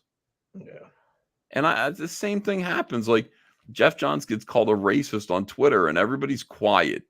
All of you people are quiet, aren't you? You're all the people who were hoping Jeff would give them work with him, looking for Jeff's scripts, hanging out with him, trying to get his attention, cons, and all this stuff. Nobody wants to say, I know Jeff, and he's not a racist. He's a good guy, and shut up. Nobody wants to stand up for him, huh? It's got to be me. And by the way, me standing up for someone who's being called a racist doesn't help at all. They already canceled me, called me a racist. Oh, look, racist, hanging out with racists. But I will tell you this. They're wrong about me and they're wrong about him. And it's a real shame that this industry is full of cowards. Yeah. Who can't just, everybody's got Dan Didio's ear. Everybody wants to talk to him. Dan Didio's not a perfect man by any means, but man, he loves comics. Yeah. He's not a bad guy at all. He's not a bad guy. Well, no, he's not a bad guy, but people will say, look, he screwed up this and that. Who cares? He loves comics. He's a good guy. He remembered everybody's name. He had plans for everybody who was working for him. He was a really, really good guy. And, I guess people still kind of pissed all over him when he got fired. It makes me not care. Like, it just makes me not care about anything that people say. Yeah. It's ridiculous. All right. So that having been said, be that as it may. Be that as it may, Billy, you have been True Blue. Awesome. Well, thank you for allowing me to draw with you. This was fun. I haven't done that since, I don't know, shit. We'll do it again, but get more time. And I'd like to get more artists on board as well so we can do this together. What are you drawing? What'd you get done? I got that. So there's where I'm at. Yeah. So it's going to be Anna speaking the sun setting. She's speaking at the Brooklyn Botanic Garden. And now I got to do this top thing. But it's a whole crowd of all people dressed for the Cherry Blossom Festival. So, being a comic book artist is an awful lot of work, but it is fun and it is glorious. Now that's all in my 4H, and then I'll go in with my HB and my 2B, and clean it all up and detail it out and all. So beautiful. It is fun, right? I mean, hey, hell, I guess it beats working for a living, right, brother? Absolutely. This isn't work. This is no problem at all. Enjoy it. Cecil says, you seem exhausted. Send the link. This is what Cecil does. Oh, God. Love you guys. We'll see you again tomorrow for another video. Take care.